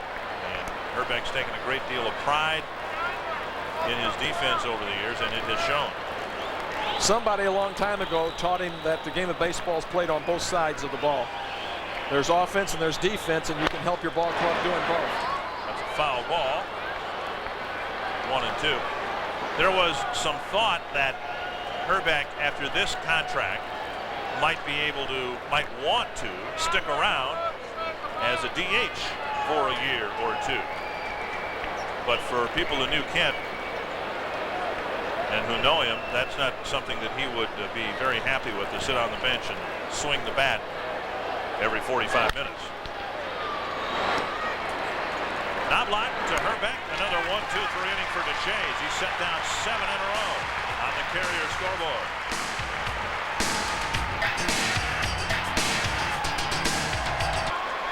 The Twins leading at 6-3.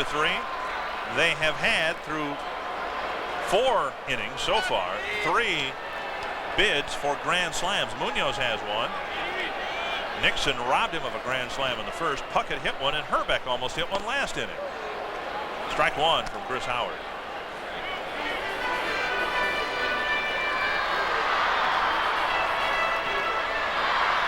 Munoz had his average well over the 300 mark for a while. Now it's settled down to 289. Twins are trying to figure out where Pedro Munoz fits into their plans next year. Perhaps at first base. More likely, I would think, at designated hitter.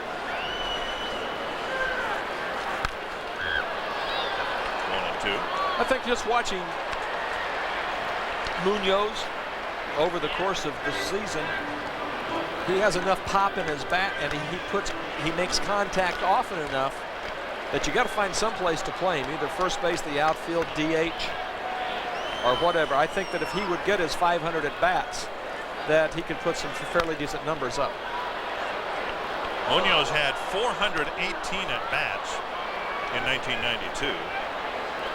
Hit .270, 12 homers, 71 RBIs.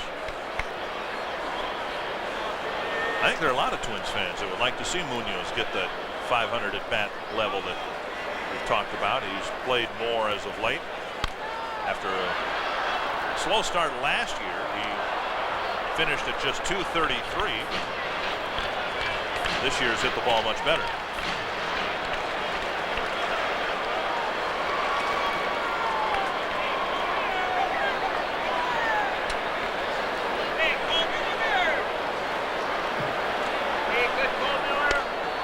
Two and two.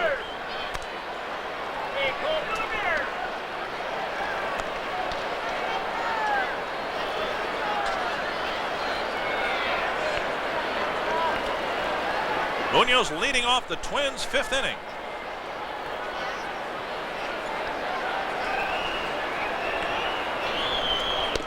And now a full count.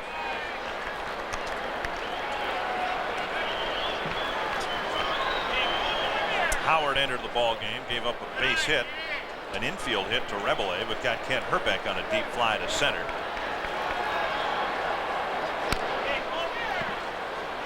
Still a full count. I think Munoz has been taking lessons from Kirby in that he has the Bible swing, thou shalt not pass. Because if that ball is close, Pedro Munoz is going to be swinging the bat. Another foul back. Munoz has walked just 19 times and struck out 67 times.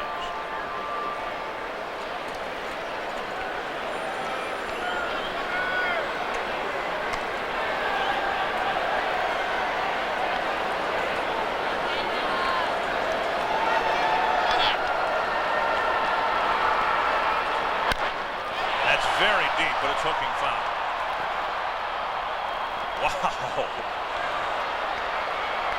There haven't been many foul balls hit that far up. That was about 6-7 rows from reaching a private box. That's called getting some lift on the ball, Dick.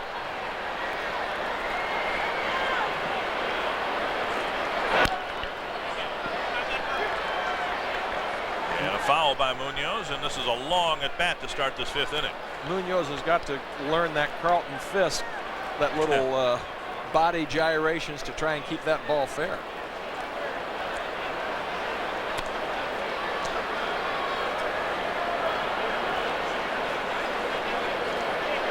Twins getting a run in the first, 4 in the second, 1 in the fourth, and now Munoz trying to get on base here in the 5th.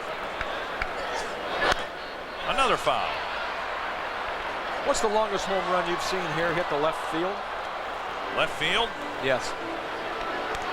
I saw Lance Parrish hit one about 10 rows from the 3rd full section, from the back of the 3rd full section, way back in, I don't know, 84, 85. That's a fair ball. A nice stop by Litton from his knees. Munoz legs it out.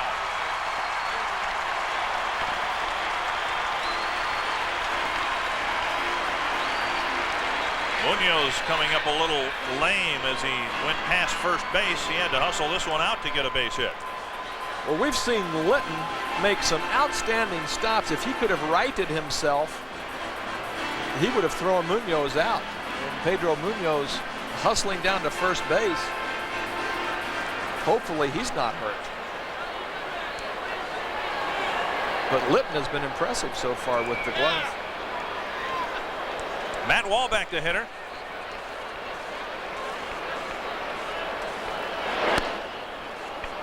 Outside, ball one.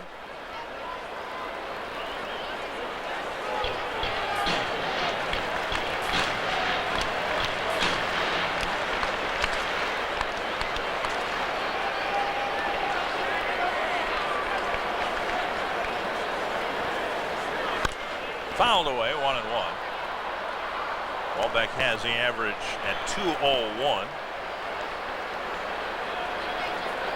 It's only a difference of a couple of points, but he'd like to keep it above the 200 mark going into the strike date tomorrow night at midnight.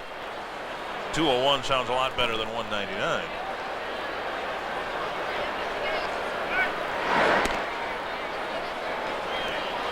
One base hit here would almost assure him of being over 200, provided the game didn't go extra innings and he would get 6 or 7 at bats.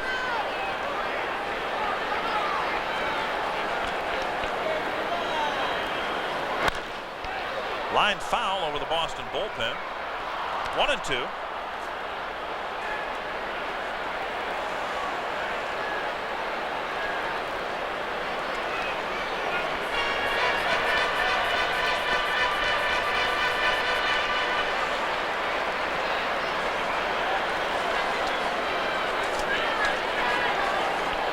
Nobody out here in the Twins' fifth. There's a drive to right center field that drops for a hit. Munoz digs for third. He's in, and Walbeck gets his base hit tonight.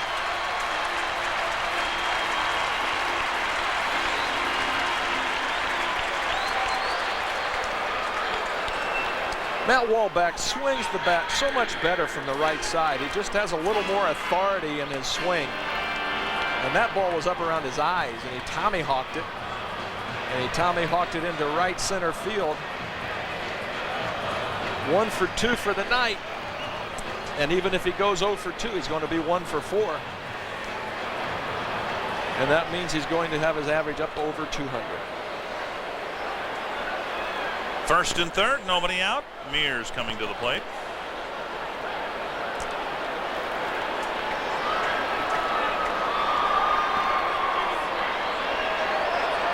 Twins are leading at 6-3. Breaking pitch misses, ball one.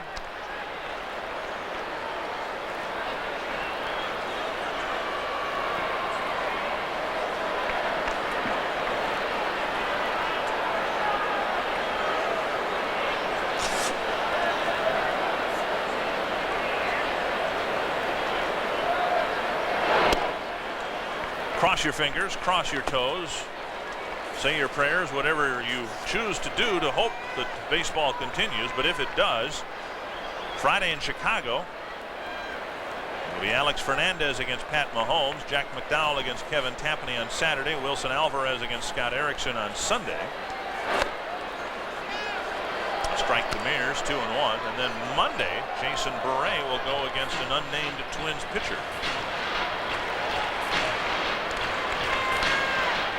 Might be Jim DeShays.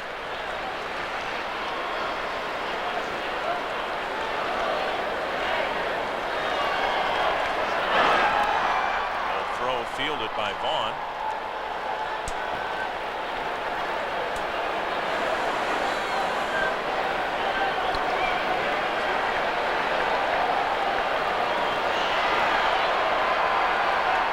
Twins trying to tack on some runs here. They lead it 6-3. Off the knuckles into short left. That'll drop. Walbeck got a good break from first. He'll go to third, and now Mears will go to second, and he's in safely. Sure, Tom Kelly didn't know what to expect, especially after the first inning, how the teams would react here, but his team, at least in the fifth inning, running the bases very well. That was outstanding base running by both runners.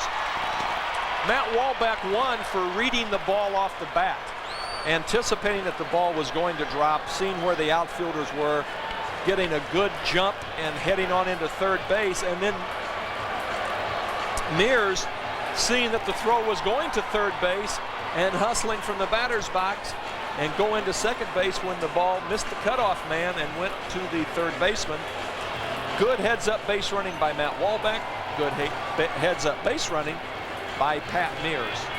Todd Froworth, who finished the game last night in the 12th inning, will start to warm up. Has faced 5 men, given up 4 hits and a 400-foot fly ball. Knobloch has 2 hits and a walk, and he'll stand in now with 2 men in scoring position. 7-3 Twins.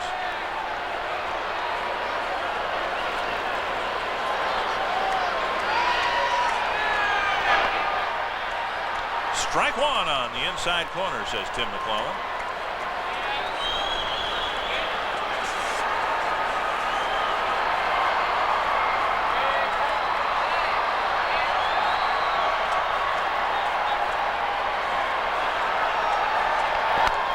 Fouled away, 0-2.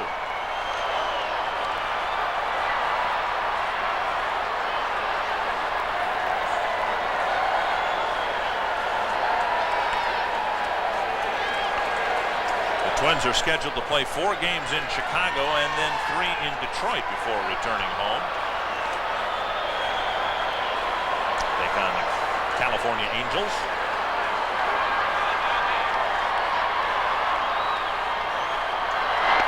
Inside 1-2.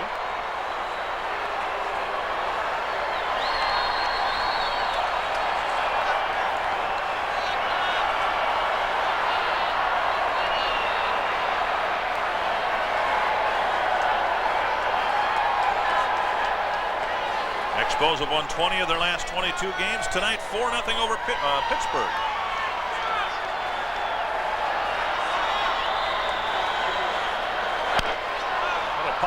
Pop-up to short right field.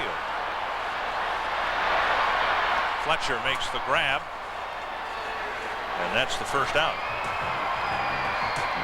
Let's see who's in the zone. Brought to you by MSC and Unical 76. Cecil Fielder driving in 6 for the Tigers yesterday. And Fred McGriff, the crime dog, hitting his 33rd home run in the Braves win.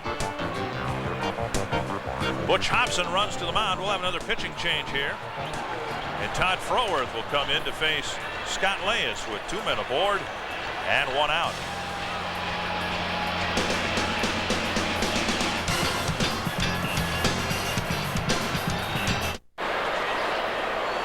Todd Froworth comes into the ball game as the 4th Boston pitcher. We're just in the 5th inning with 1 out, 1 run in.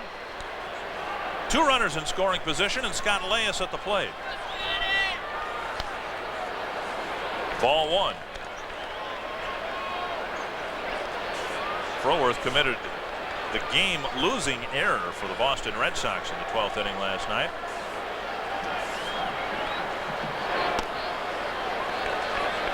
(2-0).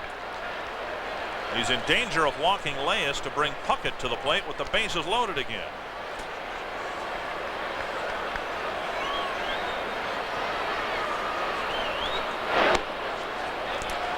A strike, 2-1. You don't see that very often from submarine pitchers, going 2-0 and then throwing a breaking ball, a slider, or whatever you call it. It starts at the knees and breaks up. Froworth with a nice play. And this time he makes the throw on target to first base. You can put a little extra behind that one. 2 down, and now Puckett will come to the plate. If you were not with us last night, we'll mention it again. Kirby has just had dreadful success against Froworth. He has 1 career hit against Froworth. It came earlier this year, and it was a home run. He won't get a chance here.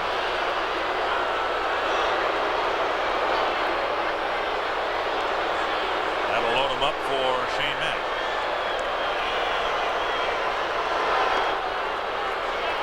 Froworth looks like I would be throwing throwing right-handed. Watch him throwing overhanded on the walk. It looks like he's a left-handed pitcher trying to throw right-handed.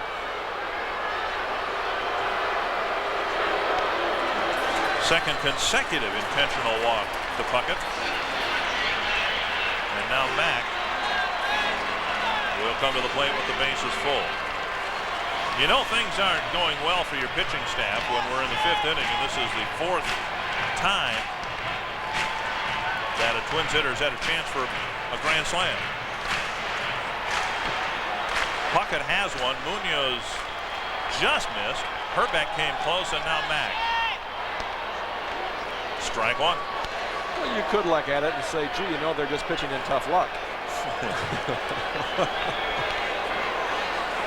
3 hits and a walk this inning. 1 run so far. It's 7-3 Twins.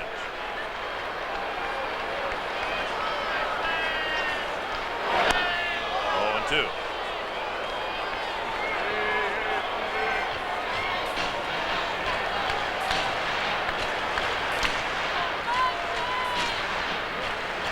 I would think if an underhanded pitcher could perfect a breaking ball, that would be virtually unhittable because it's a totally different pitch than anybody would ever see. Can't take any batting practice against anything like it. No, you couldn't get Gardy or any of those guys to throw like that, and the ball would actually be breaking up and away from you. You're used to seeing the ball breaking down and away. It's just a totally different look. But you seldom see underhanded pitchers, sidearm pitchers, have a good breaking ball. Base hit for Mack. Wallback score. Here comes Mears. He'll score. Another big 2-out hit for Mack. And it's 9-3 Twins.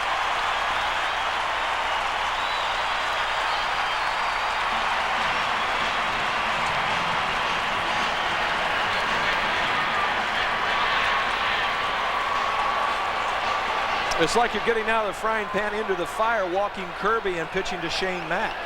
Shane Mack's been swinging the bat exceptionally well, and although he was down in the count, 1 ball and 2 strikes, Froworth made too good of a pitch to him, and he just whistled it out into left center field.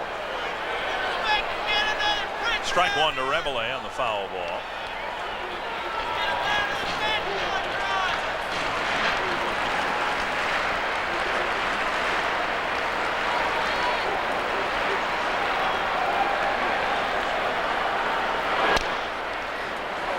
One and one.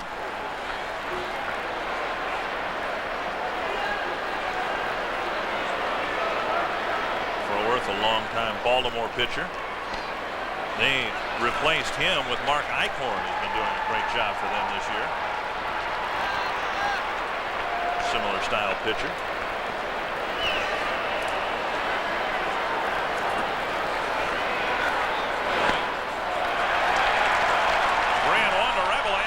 Herbeck will come to the plate with the bases loaded again.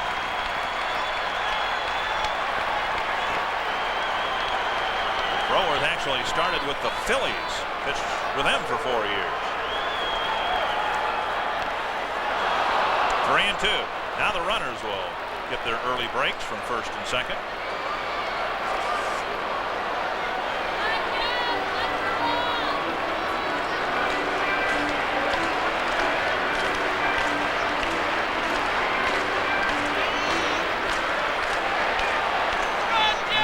To 3, the Twins in front. And here comes Herbeck with the bases full again, and they'll stand again as they've done all night.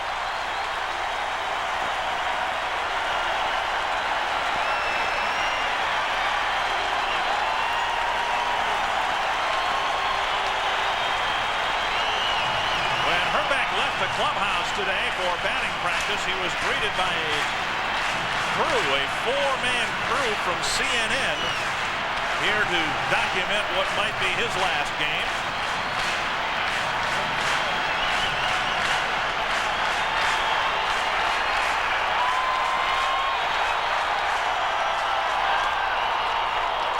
Strike 1.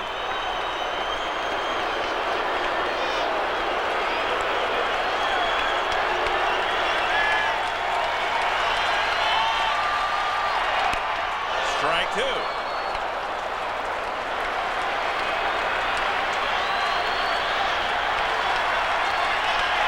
Two good pitches from Froworth. A little breaking ball for a called strike, and then a good hard sinker that Herbeck swung over. Lifted down the line. Might be playable if Bernansky can get there. And like old roommates should, he came up one step short. Hrbek and Bernansky shared a house together during their early years with the Twins.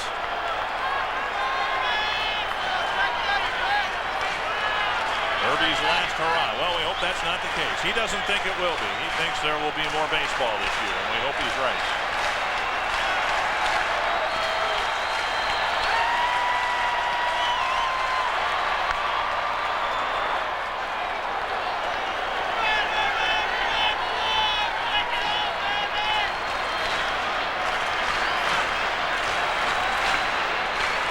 For the count to be 0-2, Froworth has made two pretty good pitches, better than what you maybe should be at 0-2.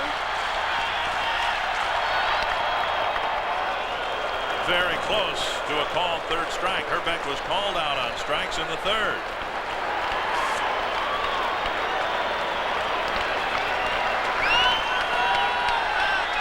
Very close.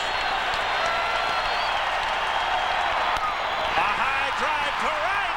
It's deep. It's down the line, and it's foul.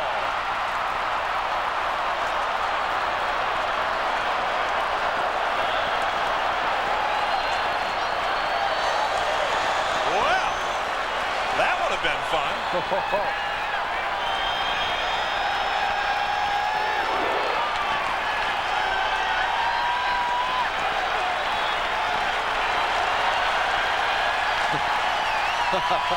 Just spin another sunflower suit.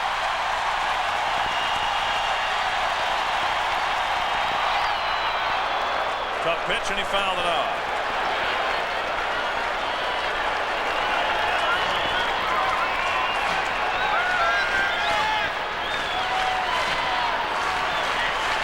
Look at them stand. You can see in the background beyond Froworth. Everybody's standing here for this at bat.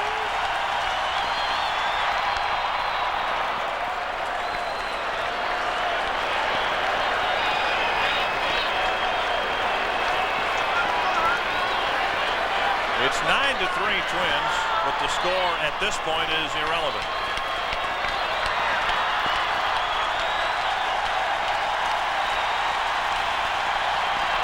Two and two.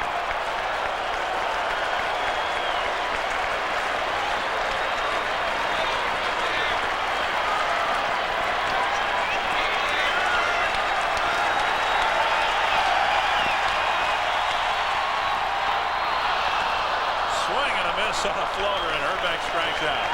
He'll get another chance. It's just the fifth inning. The Twins are leading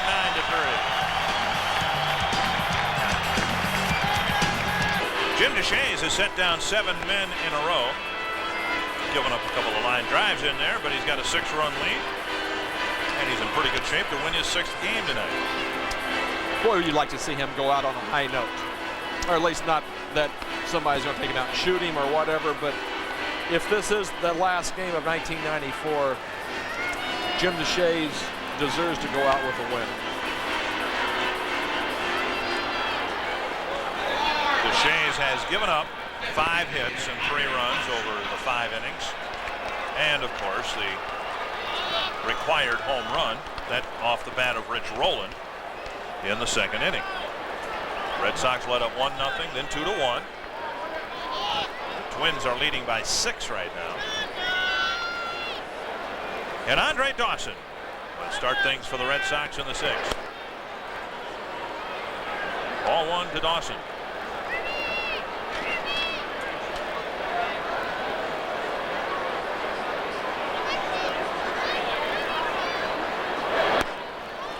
Two and 0. Dawson has a good average against left-handed pitchers, because the left-handed pitchers will try and throw that curveball breaking in, and the Hawk can rake that ball down and in. If this is the end for Dawson, he'll finish with Hall of Fame numbers. Pulled foul. 16 home runs this year, and 428 for his career so far. over 1,500 runs batted in, and a career batting average of about 280. Hard line drive to center, but Mack is there for the first out. Another line drive out. We've got some MSC trivia for you in regard to Jack Morris. Which relief pitcher saved the most wins for Jack Morris? Gotta believe it's somebody with the Tigers. I know it's not Fred Gladding. Willie Hernandez had a couple good years for them. Aurelio Lopez. How about Juan Berenguer? Yeah. Well, that, you know, Yeah. these guys might sneak a little Twin flavor in. They are devious that way. 2-0 to Bernansky. My guess will be, I'll say Willie Hernandez. That'll be wrong, but that'll be my guess.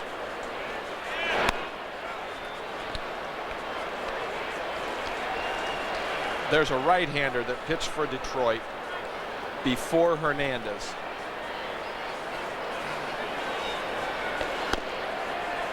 Three and one now to Bernansky.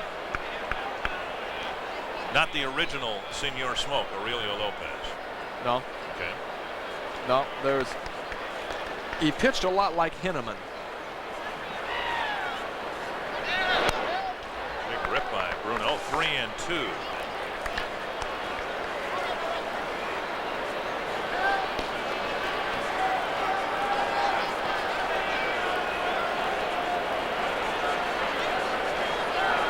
Might be Henneman. That hit the bag. And Bernansky has another hit in this series. A one-out double for Tom Bernansky, his second hit tonight.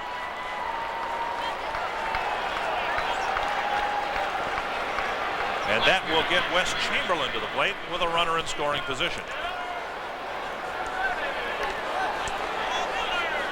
Bernansky just swings a good bat. You can see him didn't even leave the box, thought the ball was foul, and it just hit the bag, kicked it even farther foul. And then Bruno turned on the afterburners and just cruised into second base with a double.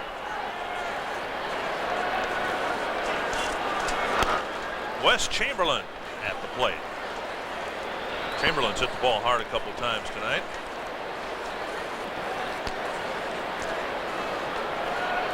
Nothing to show for it.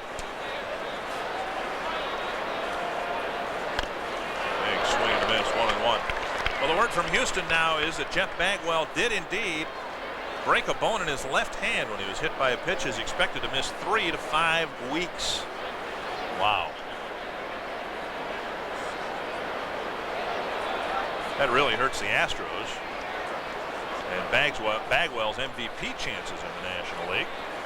The Astros started tonight a game and a half behind the Reds.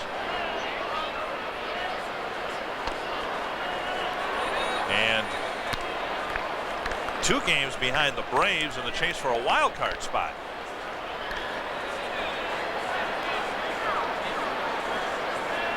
Astros are on a pace to win 95 games right now and not get in the playoffs.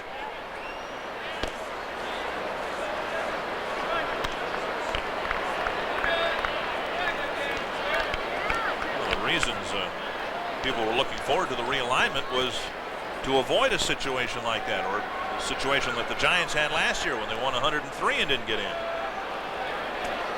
Baltimore in 1980 won 100 and finished second to the Yankees at 103. Foul back.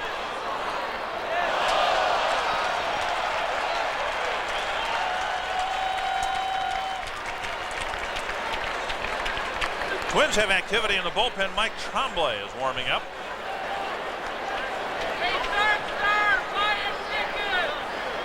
Three and 2 to Wes Chamberlain with 1 out in the Boston 6th. That's Bernansky in the bottom of your screen.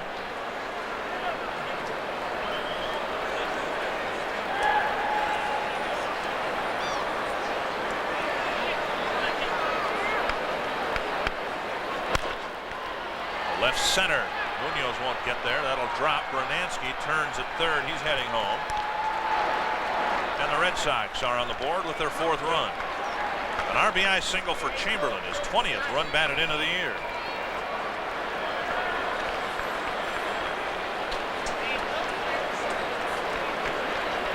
Deshays tried to come up and in, and look at Chamberlain get those hands in and turn the body out of the way. Got jammed, but forced it out over the shortstop. Nice job of hitting it with Chamberlain. Jim Deshays cruised into the 6th, running into a little bit of trouble here. He'll leave for Mike Tremblay, and will leave and return in just a moment.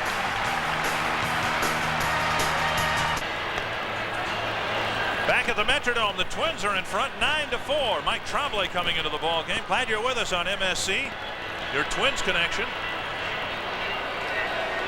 Dick Bremer and Tommy John with you for game number 113 this year. And Jim Deshays trying to pick up win number 6. He's in pretty good shape, unless the bullpen explodes. I've heard of exploding scoreboards, but not exploding bullpens. But let's hope Mike Tremblay can throw the way he's thrown the ball since he's been back from Salt Lake. Breaking pitch misses inside, ball 1.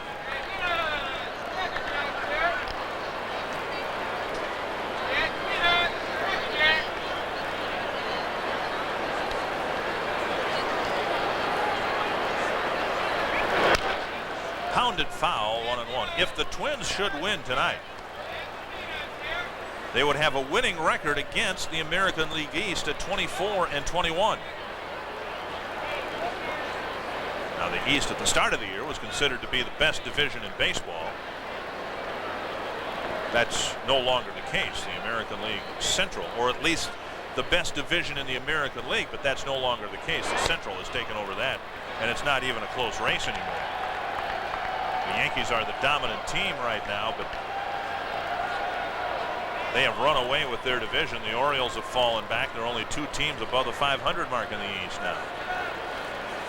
2-1 the count. 3-1.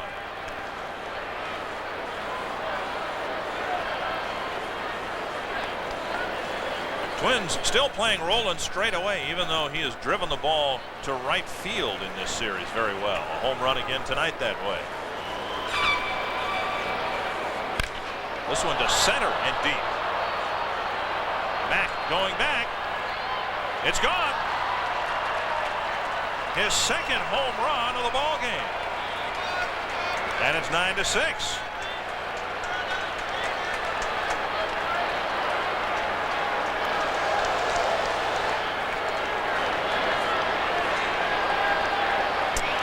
Roland is showing surprising power. I never had any idea he had that kind of power. It's his 3rd home run of this series. Wow. Took Deshays to right field like he was a left-handed pull hitter. And there was a fastball right down the heart of the plate. And he sent that ball out about 415, 420 feet to straightaway center field. Greg Litton, the hitter, to short center. And that may drop. Knobloch with a great play. Look how far he had to go to get that ball. Chuck Knobloch with a fine play for out number 2.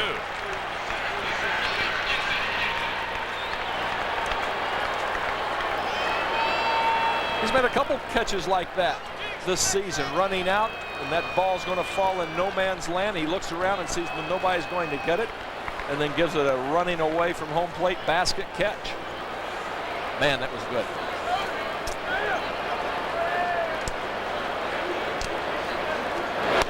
Otis Nixon takes strike 1.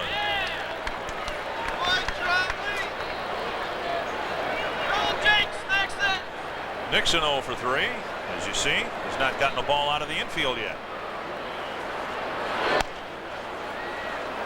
1-1.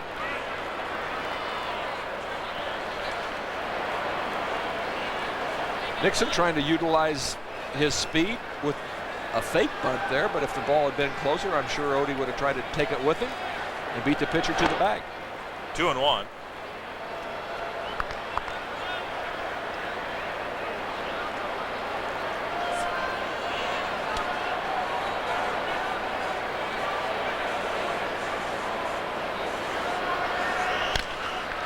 Over the mound, past Knobloch, and Nixon has a 2-out single.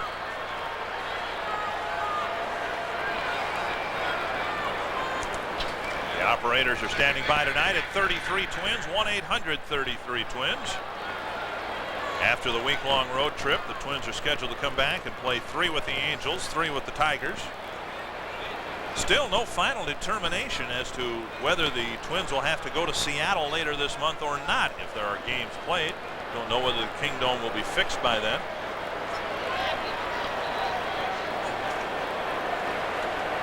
Here's Scott Fletcher.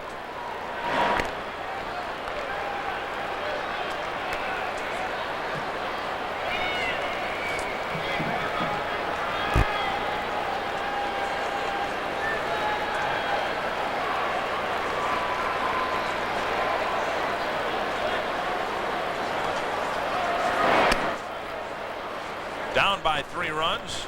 Nixon still is a threat to steal.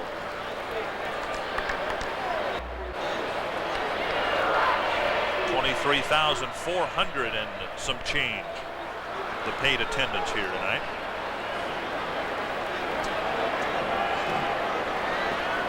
There goes Nixon. Pitch out. Wahlbeck's throw almost hit Tremblay. They got him.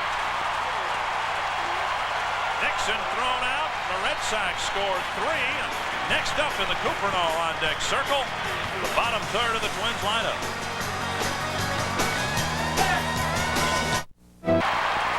Pedro Munoz leads off the bottom of the 6th with a ground ball single to center.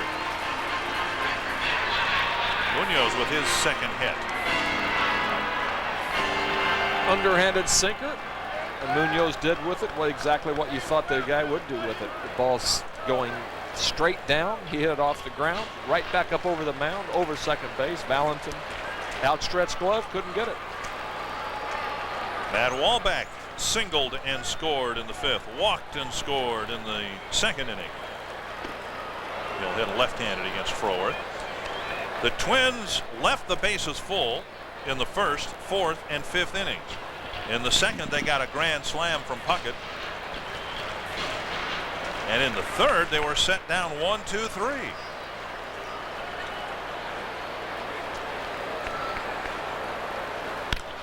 Wahlbeck dumps it to right. That'll fall.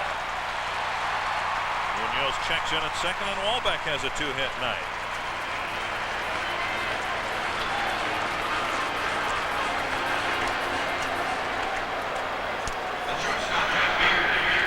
Now Wahlbeck getting that average up about 205 right now. Right down the middle of the plate.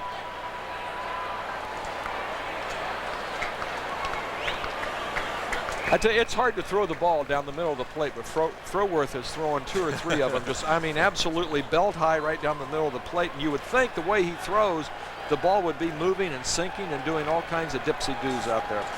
Alex Cole will run for Pedro Munoz.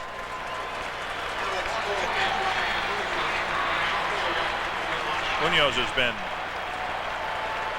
favoring a leg ever since he beat out that infield hit in the 5th inning.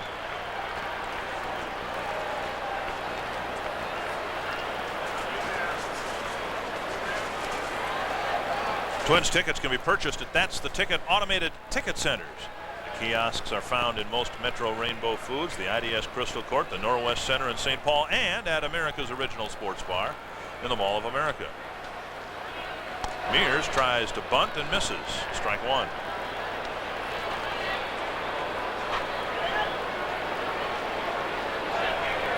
Mears singled in a run in his last at bat.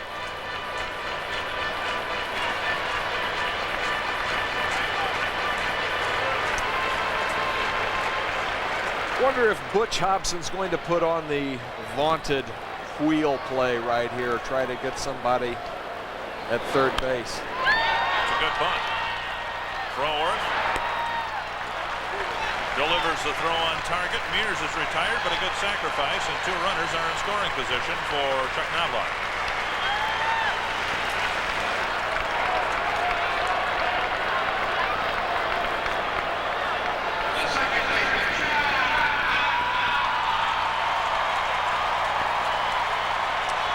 One thing a 8th, 9th place hitter, 1st, 2nd place hitter should be able to do with regularity, and that is bunt the ball. Gene Mauch called it little ball to get those guys over, get them around for the guys who are going to hit and drive runs in. And Pat Mears, it's one of his jobs to be able to bunt. Nice pickup by Vaughn. Knobloch forgot to run, and now everybody's going to be safe. That play was all messed up. Knobloch didn't run right away. Rowland thought he had a force at the plate.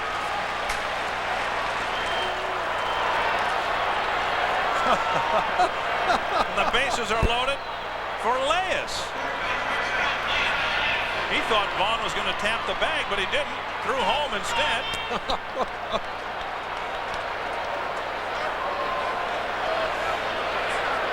I've never seen that one, have you? No. Bases loaded for Leyes. Strike one. I don't know if Knobloch thought that he caught it on the fly, but he started to run and then stopped. And then Vaughn was going for the bag.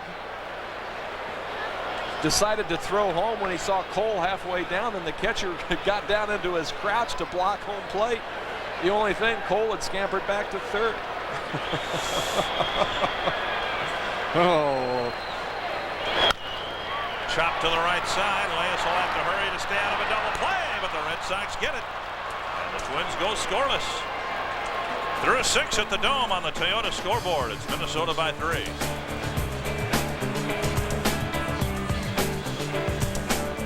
The Twins have scored 9 runs. They've had the opportunity to score a lot more. They've had a lot of bases loaded situations. Dick Bremer and Tommy John with you on MSC.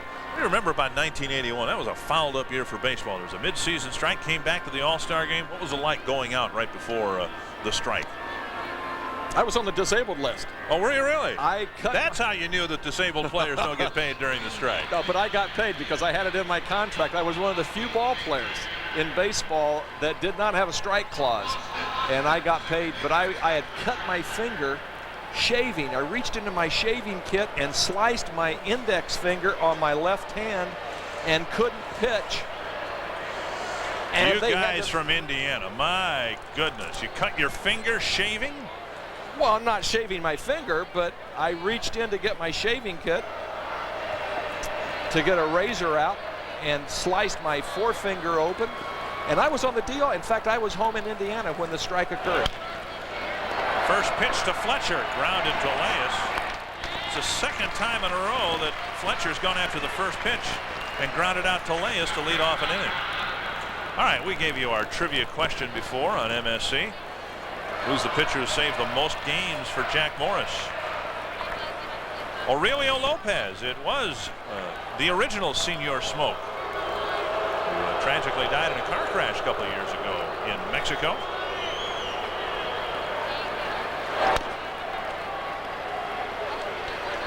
A strike to John Valentin.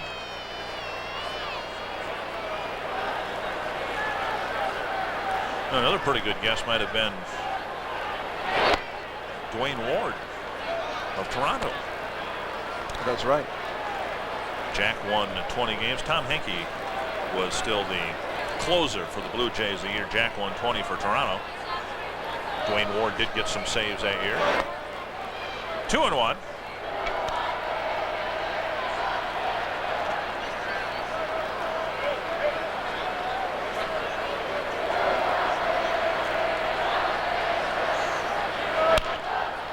Pulled foul. 2-2 to Valentin.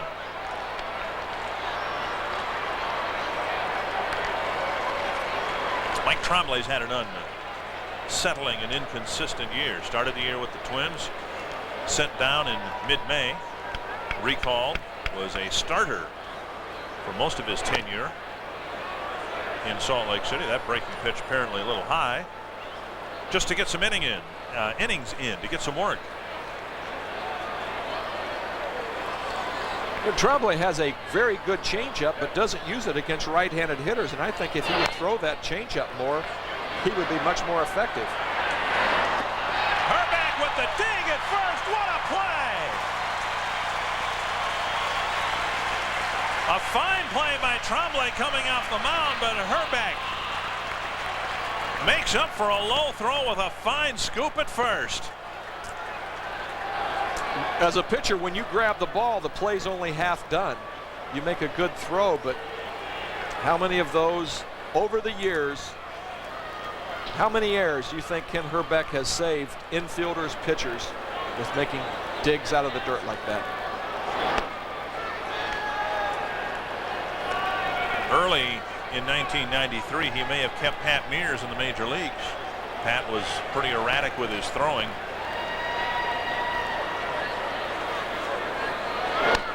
1-1 to Vaughn.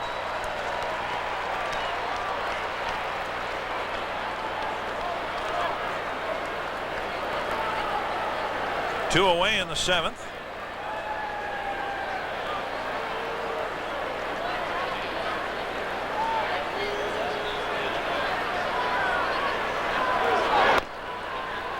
Now 2-1.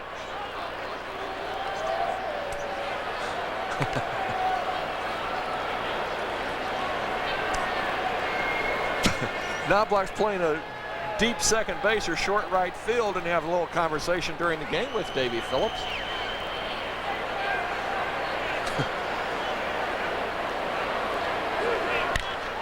That's blasted to left.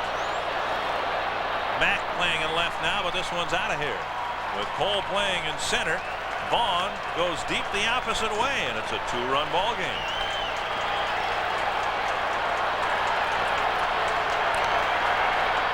Mo Vaughn hits the ball to left field. I was watching them batting practice this evening. I watched him last night. Hits the ball to right field very well, but when you throw him down and out over the plate, he'll hit it from second base to that left field line, as well as any right-handed pull hitter. I mean, he just, and then the ball has that slice spin. That was an outstanding pitch. Down, out over the plate, maybe even a ball. The hit dog can hit. Fastball outside to Dawson. 2 home runs allowed tonight by Tremblay, 10 for the year in just under 50 innings.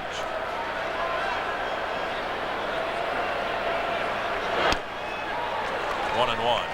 Dawson has been very vulnerable to a good breaking pitch from a right-handed pitcher in this series. Dick, it's almost as if his knees hurt, that he's got to cheat on the swing to get the swing going, and that leaves him open for the breaking ball. 1-2. Carl Willis warming up. And you said it last night very appropriately. It's a shame to see a man like that. I know his knees hurt, and what he has to do to get ready to play ball. 3 breaking pitches, 3 swings and misses. But the Red Sox get one in the top of the 7th.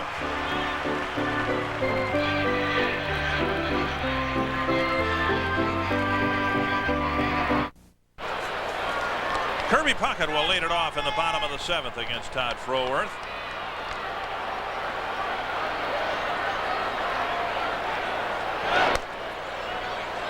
That's ball 2 to Puckett. Froworth going through the order for a second time. It's actually the first time he's trying to throw strikes to Puckett. He intentionally walked him in the 5th.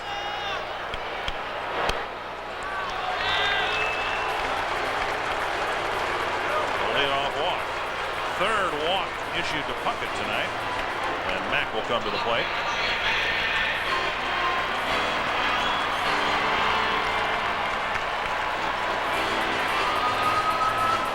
A couple of those balls, Dick, instead of Froworth throwing his exaggerated underhanded submarine pitch, he threw kind of a sidearm.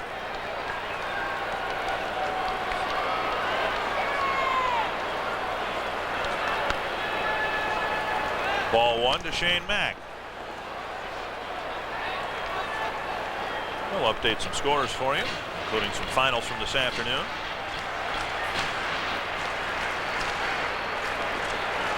Cleveland won, but so did Chicago. The Orioles beat New York. It's now a 7-game lead for the Yankees in the East. A 1-game lead for the White Sox in the Central.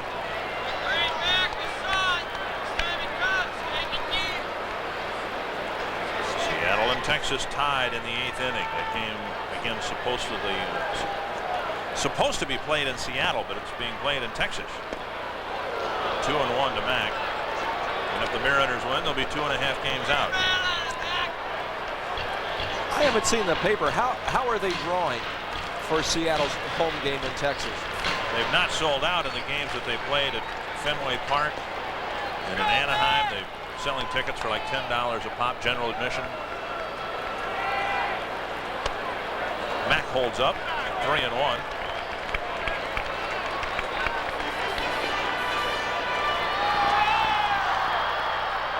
In the background, you can see there's some activity in the Boston bullpen. It's Tony Fossas down there getting ready for Kent Hrbek, I would imagine, who may bat later this inning.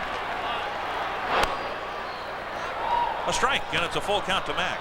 Nobody out here in the 7th. There's veteran left-hander Tony Fossas.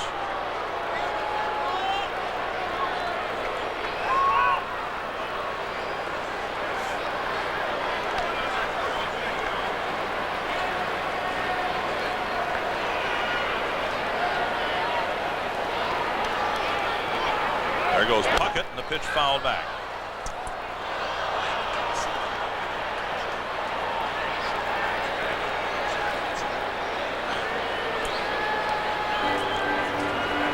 You see those little white lines on Shane's batting glove? You try and teach young kids, when they hold a bat, you want to get the knocking knuckles lined up. And those white lines on that glove, if you get those lined up, then you got a pretty good idea that you've got a nice grip on the bat. Puckett takes off. It's ball 4. Walks to the first 2 hitters here in the 7th.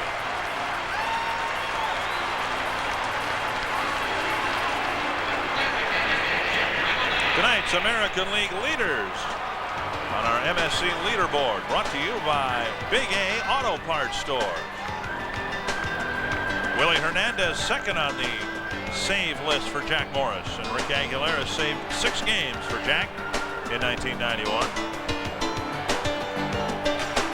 I think we covered pretty much all 5 of those, at least the top 4. Mentioned Dwayne Ward, he wasn't on the list. But you did say Hinkie. Did say Hinkie. Here's Jeff Reveille with 2 men aboard, nobody out in the 7th. It's a 2-run Twins lead. Another good bunt, and they'll let it go, and Reveille's got a bunt single. And for the 3rd time tonight, for the 4th time tonight, Hrbek will come to the plate with the bases loaded. Jeff Reveille may have hurt himself, and now Dick Martin and Tom Kelly will run to first and see what the problem is with Reveille.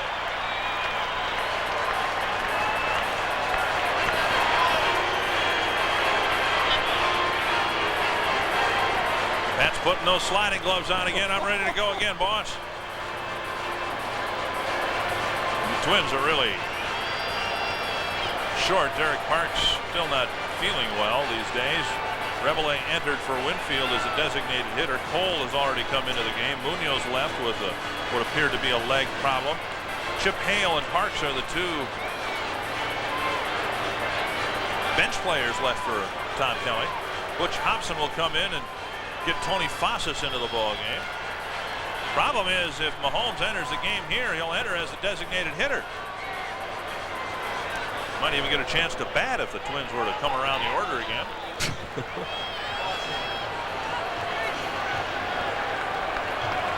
Froworth leaves. Fossas enters, and Hrbek will come to the plate with the bases loaded again.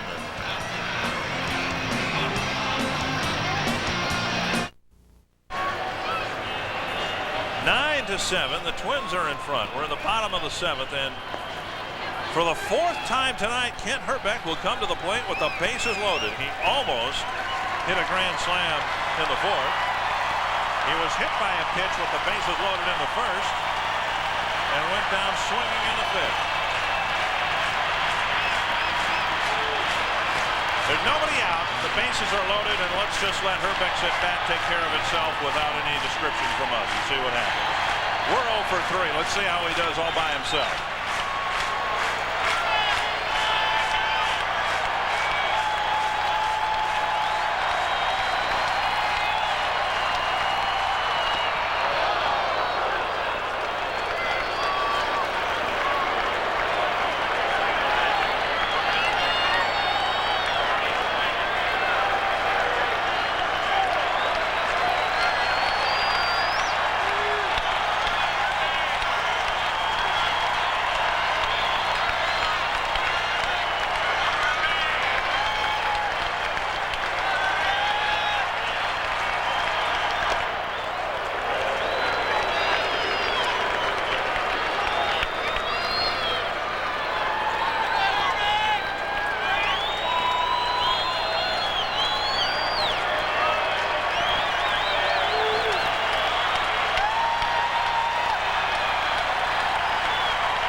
Alex Cole making his first plate appearance.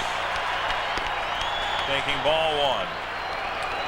Amid such ominous news today, the negotiations broke down again today. A strike looming. It's the bottom of the 7th inning, with no guarantee that we'll see Kent Hrbek come to the plate again. And he delivered a 2-run single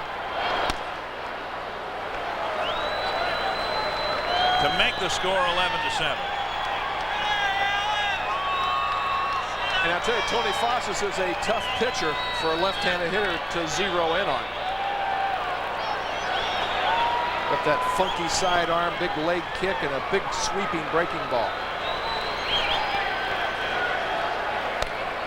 3-0 now to Alex Cole. You saw Hale entering the game for Rebele. He'll take over in the DH spot.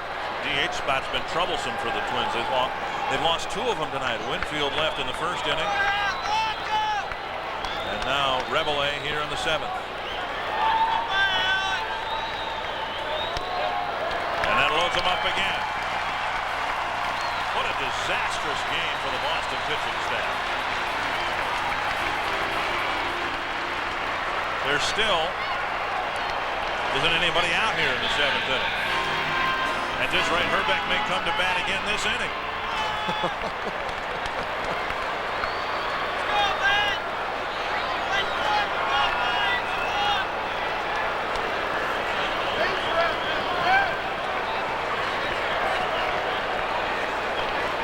think Matt Walbeck is using Chip Hale's bat, an R161. He switched over from his own and went to one of Chip Hale's bats. Got 2 hits tonight. A walk and 2 hits. The average up to 205.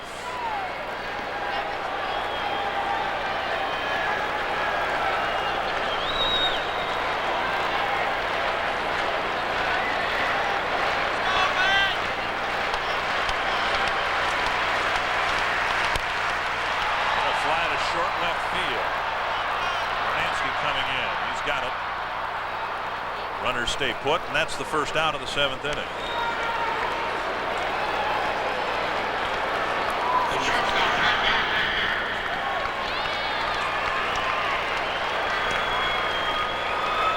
The Twins need to get a couple more base runners aboard and leave them there, not a double play, to get Hrbek up in the 8th inning.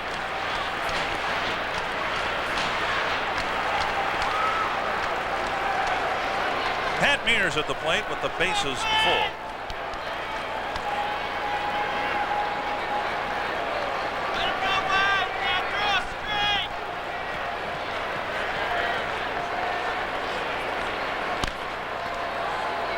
Over the head of Ron Gardenhire, strike 1. If this bottom of the 7th inning ever ends, we're going to take a few moments here and try to find out who for the Twins has come to the plate tonight without a bases loaded situation. I would guess they would be in the minority.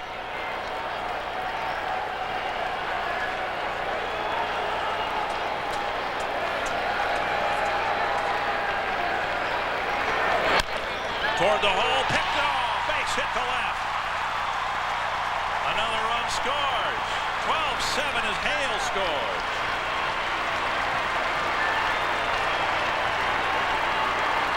Second hit for Mears.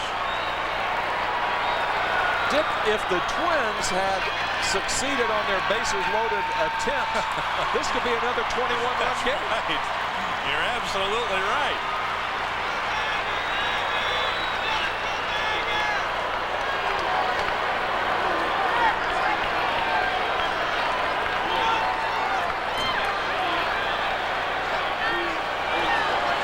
Still only 1 out in the inning. 3 runs across, 3 runners on for Knobloch.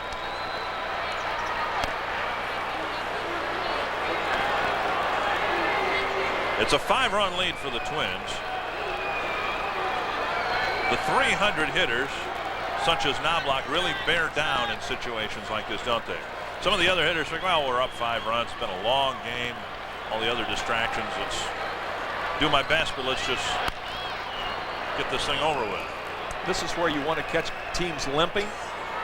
And the pitchers kind of lose a little concentration. You're out there saying, it's a 12-7. We know it's a rotten, lousy game, and you're just kind of flipping balls up to the plate. The good hitters make hay in games like this. 2 strikes to Knobloch.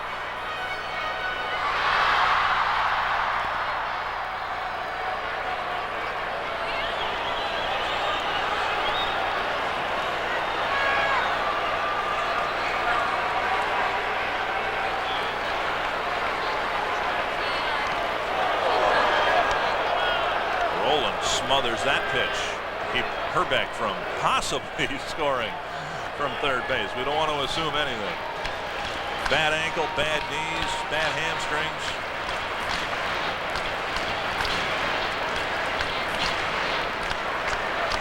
One and 2 from Tony Fossis to Chuck Knobloch. There's no activity in the Boston bullpen. Fossis will pitch for the immediate future.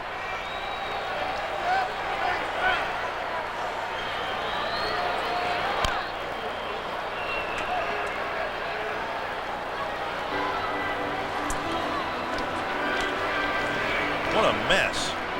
The scorecard. Everyone in the Twins lineup except for Herbeck has scored a run. At least one. Puckett scored 3.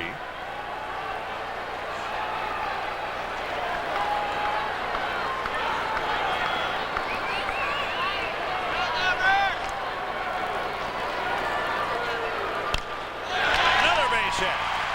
Herbeck scores. Cole right behind him.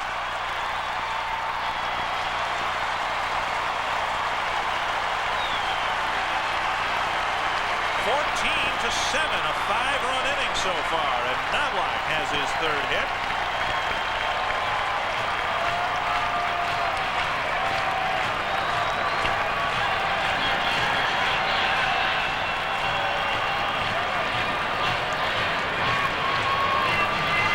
Well, Chuck Knobloch kept getting that breaking ball in.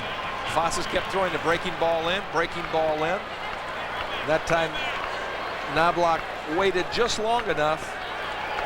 Instead of hitting it foul outside the third baseline, he got it between third and short.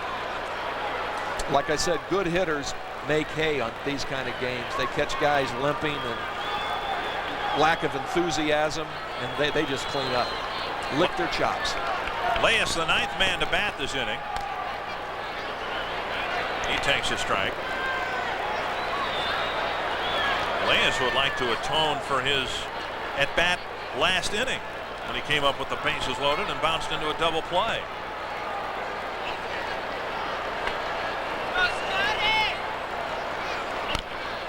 Still only 1 out. And if Leyes can keep from hitting into a double play here, Herbeck will get another chance for sure, unless Tom Kelly pinch hits for him.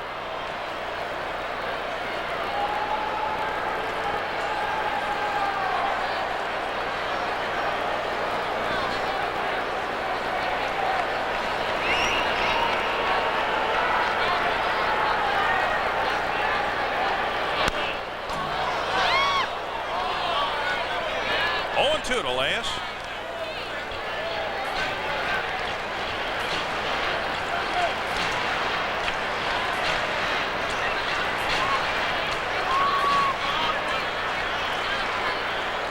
(14-7), the Twins are in front.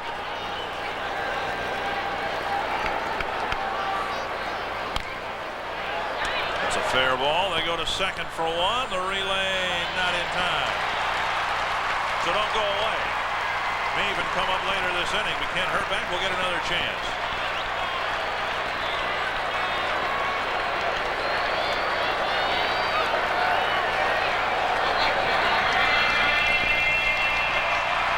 Puckett coming to the plate. You know, Dick, in an otherwise dismal Boston game, Litton has been a bright spark out there. You're right. You're absolutely right. He's come up with some good plays. 3 walks, 2 intentionally.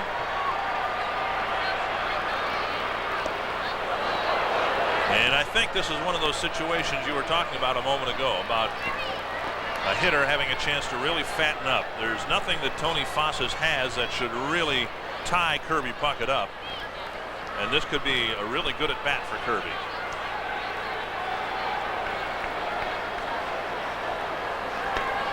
One and one. With Bagwell's injury in Houston, the RBI, Major League RBI leadership is open for Kirby Puckett.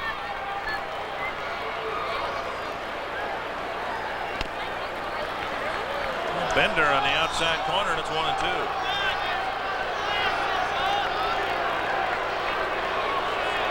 Kirby didn't like that, but he couldn't hit it hard anyway. So you just take it and you wait for Fossas to make a mistake.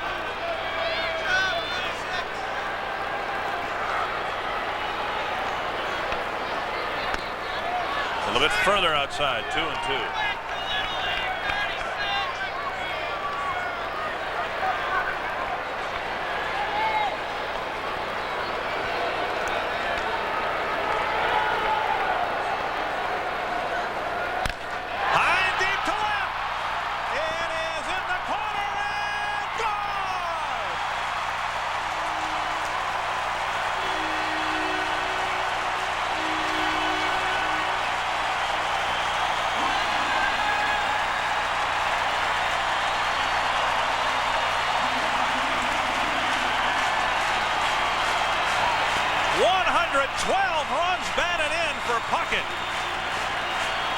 His 20th home run of the year, 7 runs batted in tonight.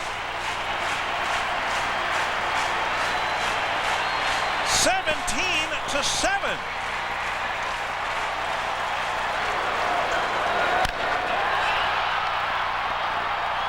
You don't think Kirby knew it was gone?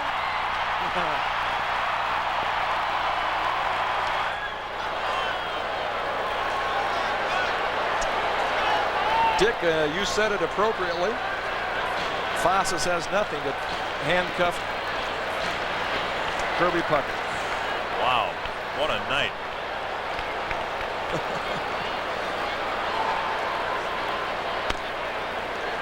On the outside corner, 0-2 to Shane Mack.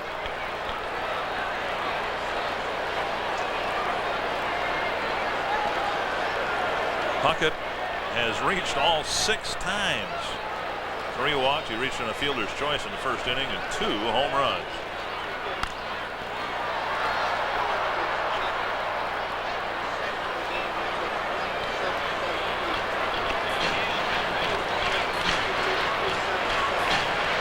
The bottom of the 7th started, and it was 9-7. Red Sox were back in it. The Twins have scored 8 times here in the 7th.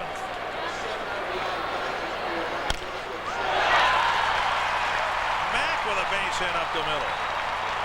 His 3rd hit tonight. And Hale, who came into the game earlier this inning as a pinch runner, now has to grab a bat and run up to the plate.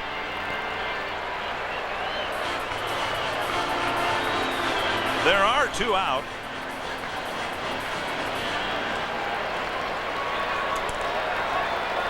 With nobody warming up in the Boston bullpen, Tony Fossas has got it. He is out there.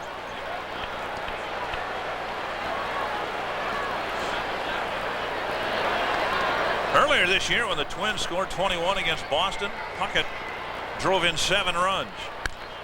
Hale drives it to the gap in right center. Nixon cuts it off, and Herbeck will come to the plate with 2 men in scoring position. Again in the 7th inning. And again, everybody out.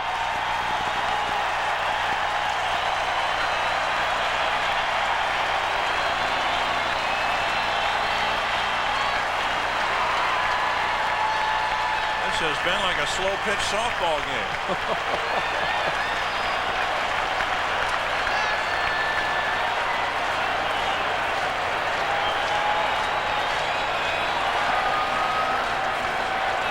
I think Mike Rourke's asking him how he feels.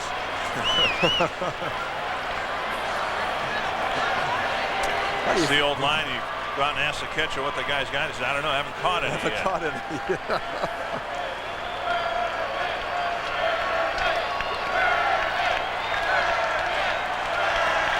Despite the lateness of this game, hardly anyone is left. They've waited for this.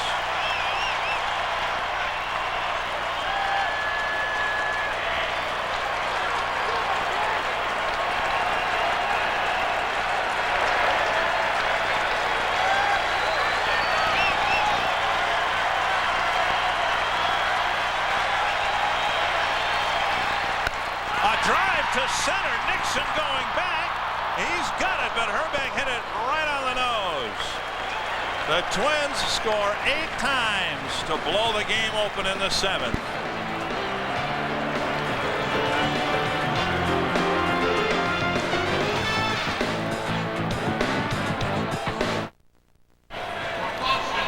(17-7). The Twins look like they're going to sweep the Red Sox. Looks like Jim Deshaies is going to win the 6th. And it looks as if Kent Herbeck will go into this strike date, whether there's a strike or not, giving the Twins fans an awful lot of thrills. Carl Willis will pitch for the Minnesota Twins here in the 8th. He'll face Bernansky, Chamberlain, and Rowland.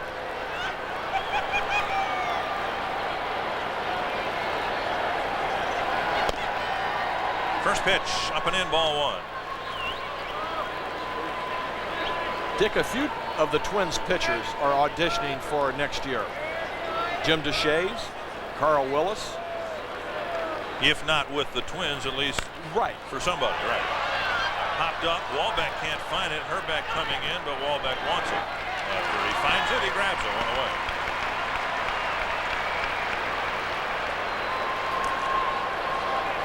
Are you including Carl Willis in that group? Yes. Yes. Yes. Carl Willis is one.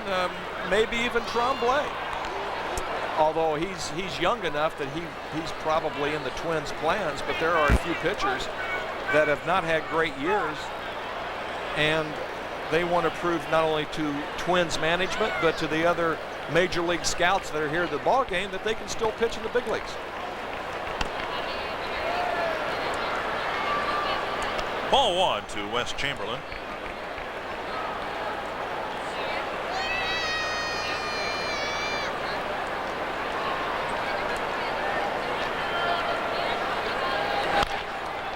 Fly to center. Cole started back. Now he's got to hustle in. And that's a drop in front of him. Misjudged that ball. He took 2 steps back and didn't have time to recover.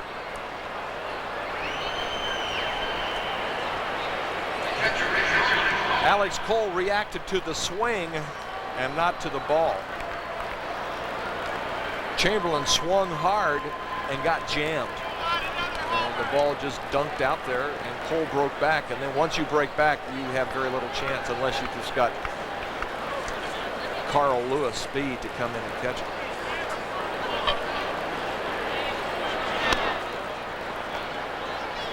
Ball 1 to Rich Rowland.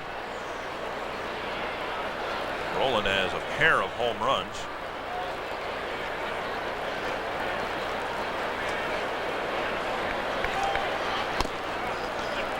Sinker at the knees for a strike, 1-1.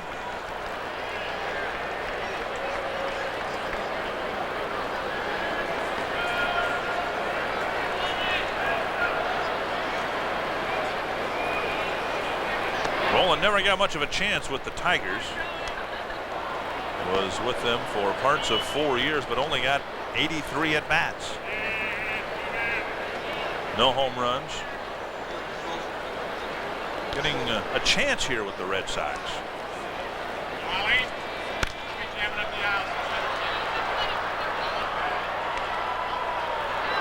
Eric Schulstrom, who might be sent down to Salt Lake City after the game today, might get into the ball game in the 9th inning.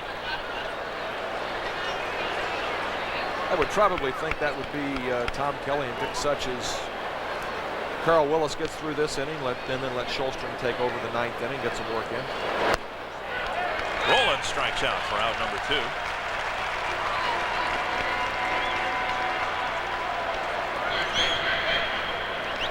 Greg Litton will come to the plate. Well, that ball just went straight down. Whoa, good fork ball. Got right to the where the grass and the turf meet, and then the ball just went straight down, and the batter has committed himself. You've got no chance. Will pop up behind first. Herbeck grabs it in foul territory. A harmless eighth will go to the bottom of the eighth, with the Twins leading by 10 on the Sherwin-Williams scoreboard.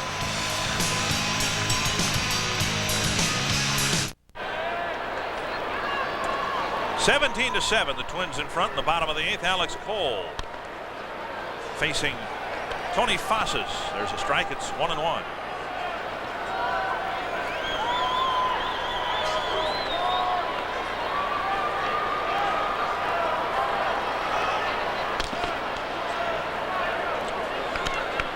There's Carlos Rodriguez, who's in the ballgame now for Boston at short, replacing Valentin. Milwaukee lost to Detroit 4-0. So with the Twins apparently winning tonight, it will guarantee the Twins of not being in last place come strike time. Lee Tinsley is in center field. The Twins would have a game and a half lead over Milwaukee in fourth place in the Central Division. Again, Milwaukee will play tomorrow when the Twins have an off day. So the best they could be is a game behind Minnesota.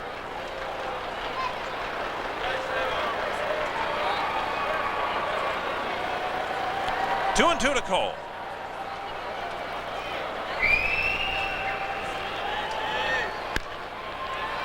Fly lifted to left. Bernansky's out there. One away.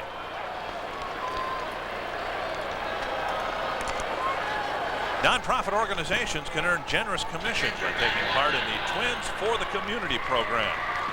This program involves the sale of Twins ticket certificates in 1994. If you'd like more information, you can still call tonight. The charge lines are open till we leave the air. 33 Twins, 1-800-33-TWINS.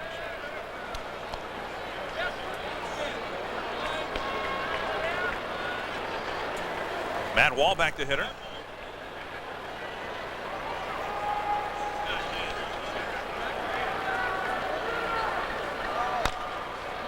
Oh, and 2 the count. We'll update the National League scores for you. Willie Banks losing his 12th for the Cubs.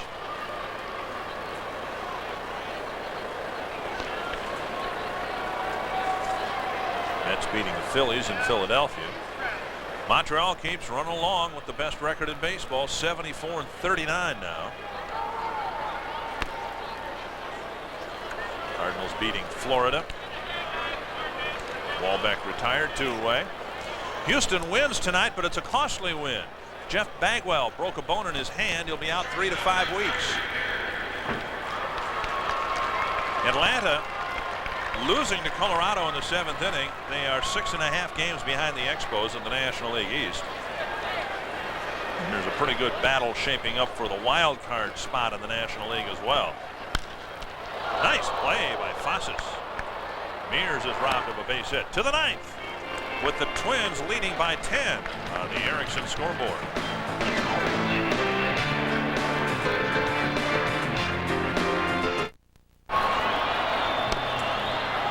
That's a 10-run lead for the Twins, and it looks as if they'll sweep the Red Sox and make it 8 out of 9 and go into their off day and the strike deadline midnight tomorrow with a 5-game winning streak. Just about everybody has contributed offensively for this drubbing of the Red Sox. Lee Tinsley will come to the plate, and he'll face Eric Schulstrom. I mentioned the Twins have said that they likely will send either Schulstrom or another one of their pitchers down to the minor leagues to let them get some time. The other candidate would be Dave Stevens. Otis Nixon had gone 1 for 4 before leaving the game.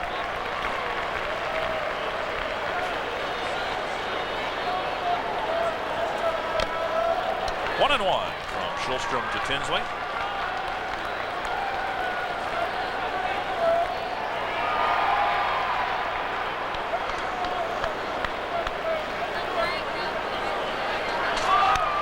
And now 1-2.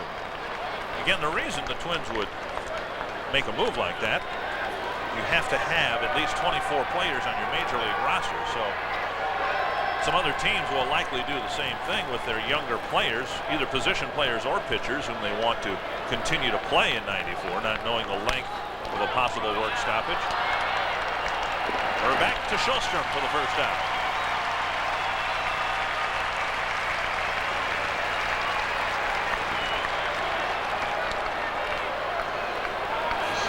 If we do not have any more baseball in 1994, take a good, hard look at Kent Hrbek at first base. And also Wayne Terwilliger, who's in the dugout right now.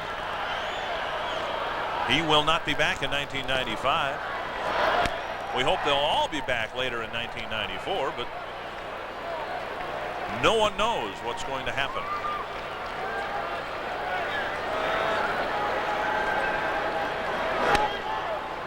Fastball outside. It's 2-0. Scott Fletcher.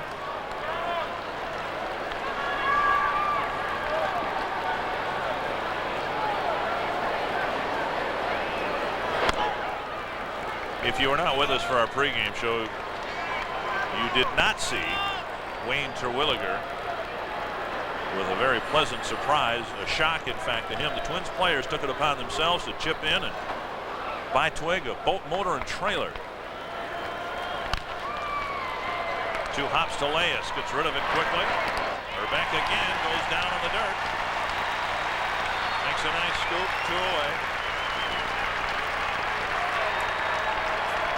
And you wonder, all the years in the major leagues as a player, coach, what's going through his mind?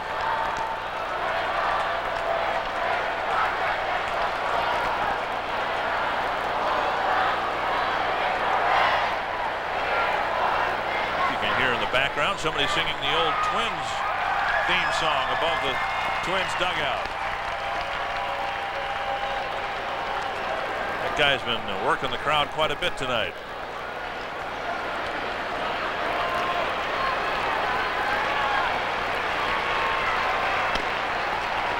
A strike on the outside corner, 1-1 the count to Carlos Rodriguez.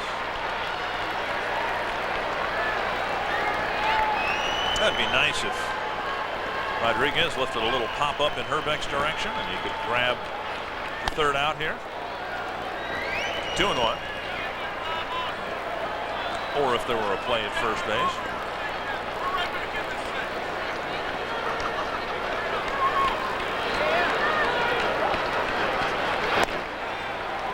Now 2-2. See if Schulstrom shows him the big curveball here and tries to finish him off with a strikeout.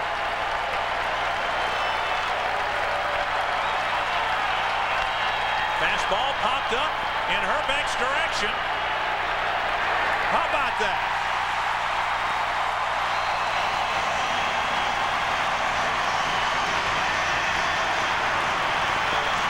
That's his wife, Jeannie.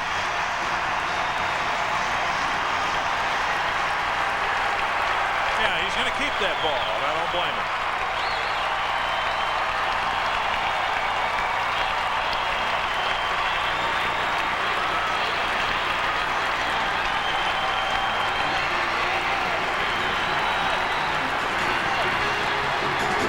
The Twins blast the Red Sox 17-7. A big night for Kent Hrbek. Hopefully, it's not the last night.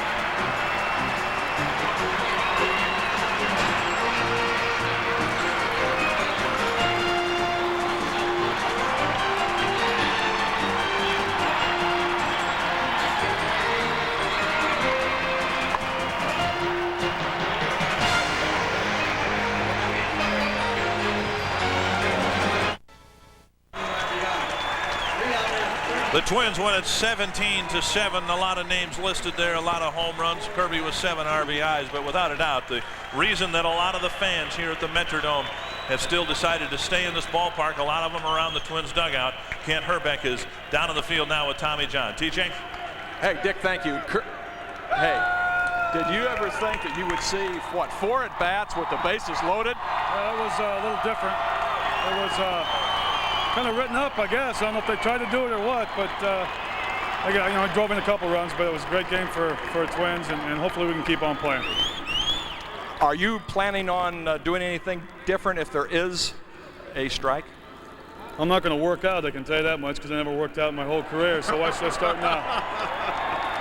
I tell you, you've had a great career, and I know pitching against you, you've had a lot of memories here. Can you tell us some of them? I think tonight was probably a great moment with the people standing up and cheering. It was kind of tough, and maybe trying to do too much, but it's been fun, it's been great. Thanks, folks. Thank you very much. I tell you, Kent, you've had a great career, and I love playing against you. You're a warrior. All right. Thank you. Thanks, Tommy. Have a great one. Thanks, folks.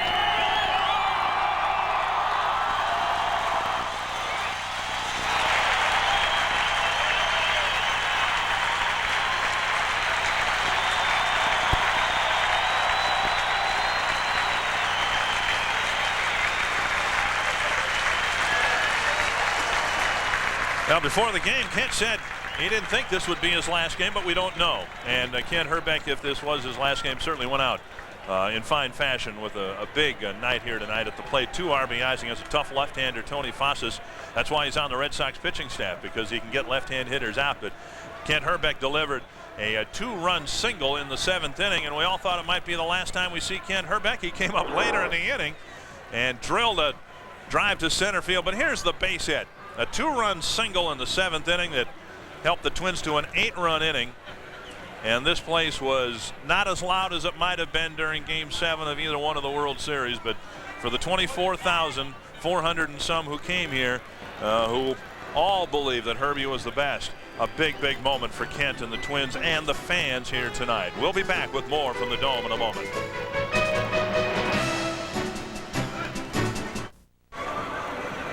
Twins go into their off day tomorrow in the strike deadline with a 5-game winning streak. They've won 8 of the 9 games against the Boston Red Sox this year and are assured of not finishing in last place if the strike does indeed hit and we don't have any more baseball this year. But let's try to think as positively as we can and hope that the Twins are going to take a 5-game winning streak into whatever stoppage there may be and that play will resume very quickly.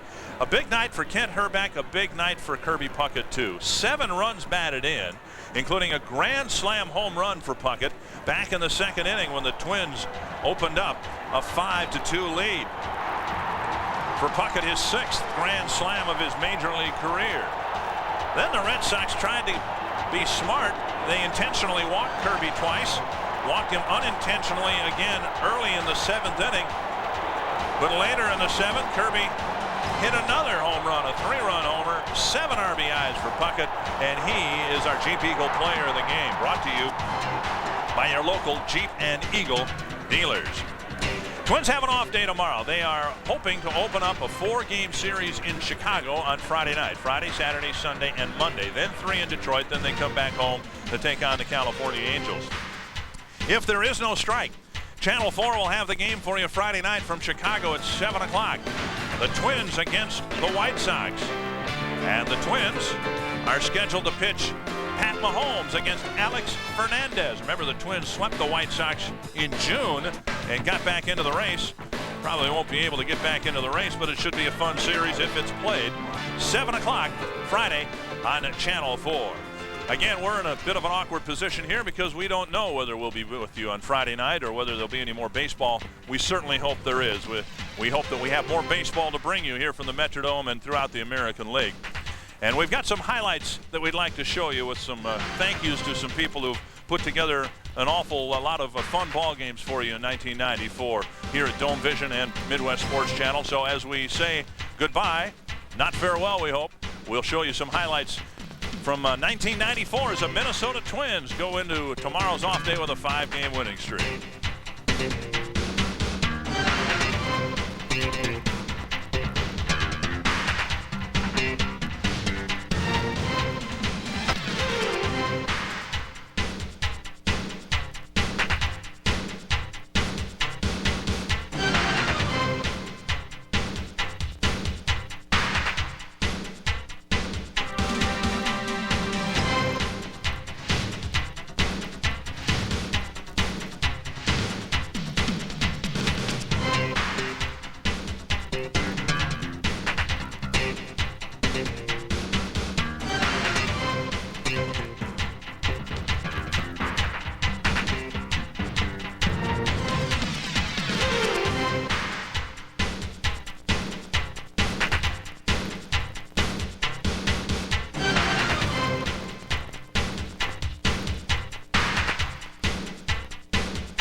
Midwest Sports Channel was proud to bring you Minnesota Twins Baseball.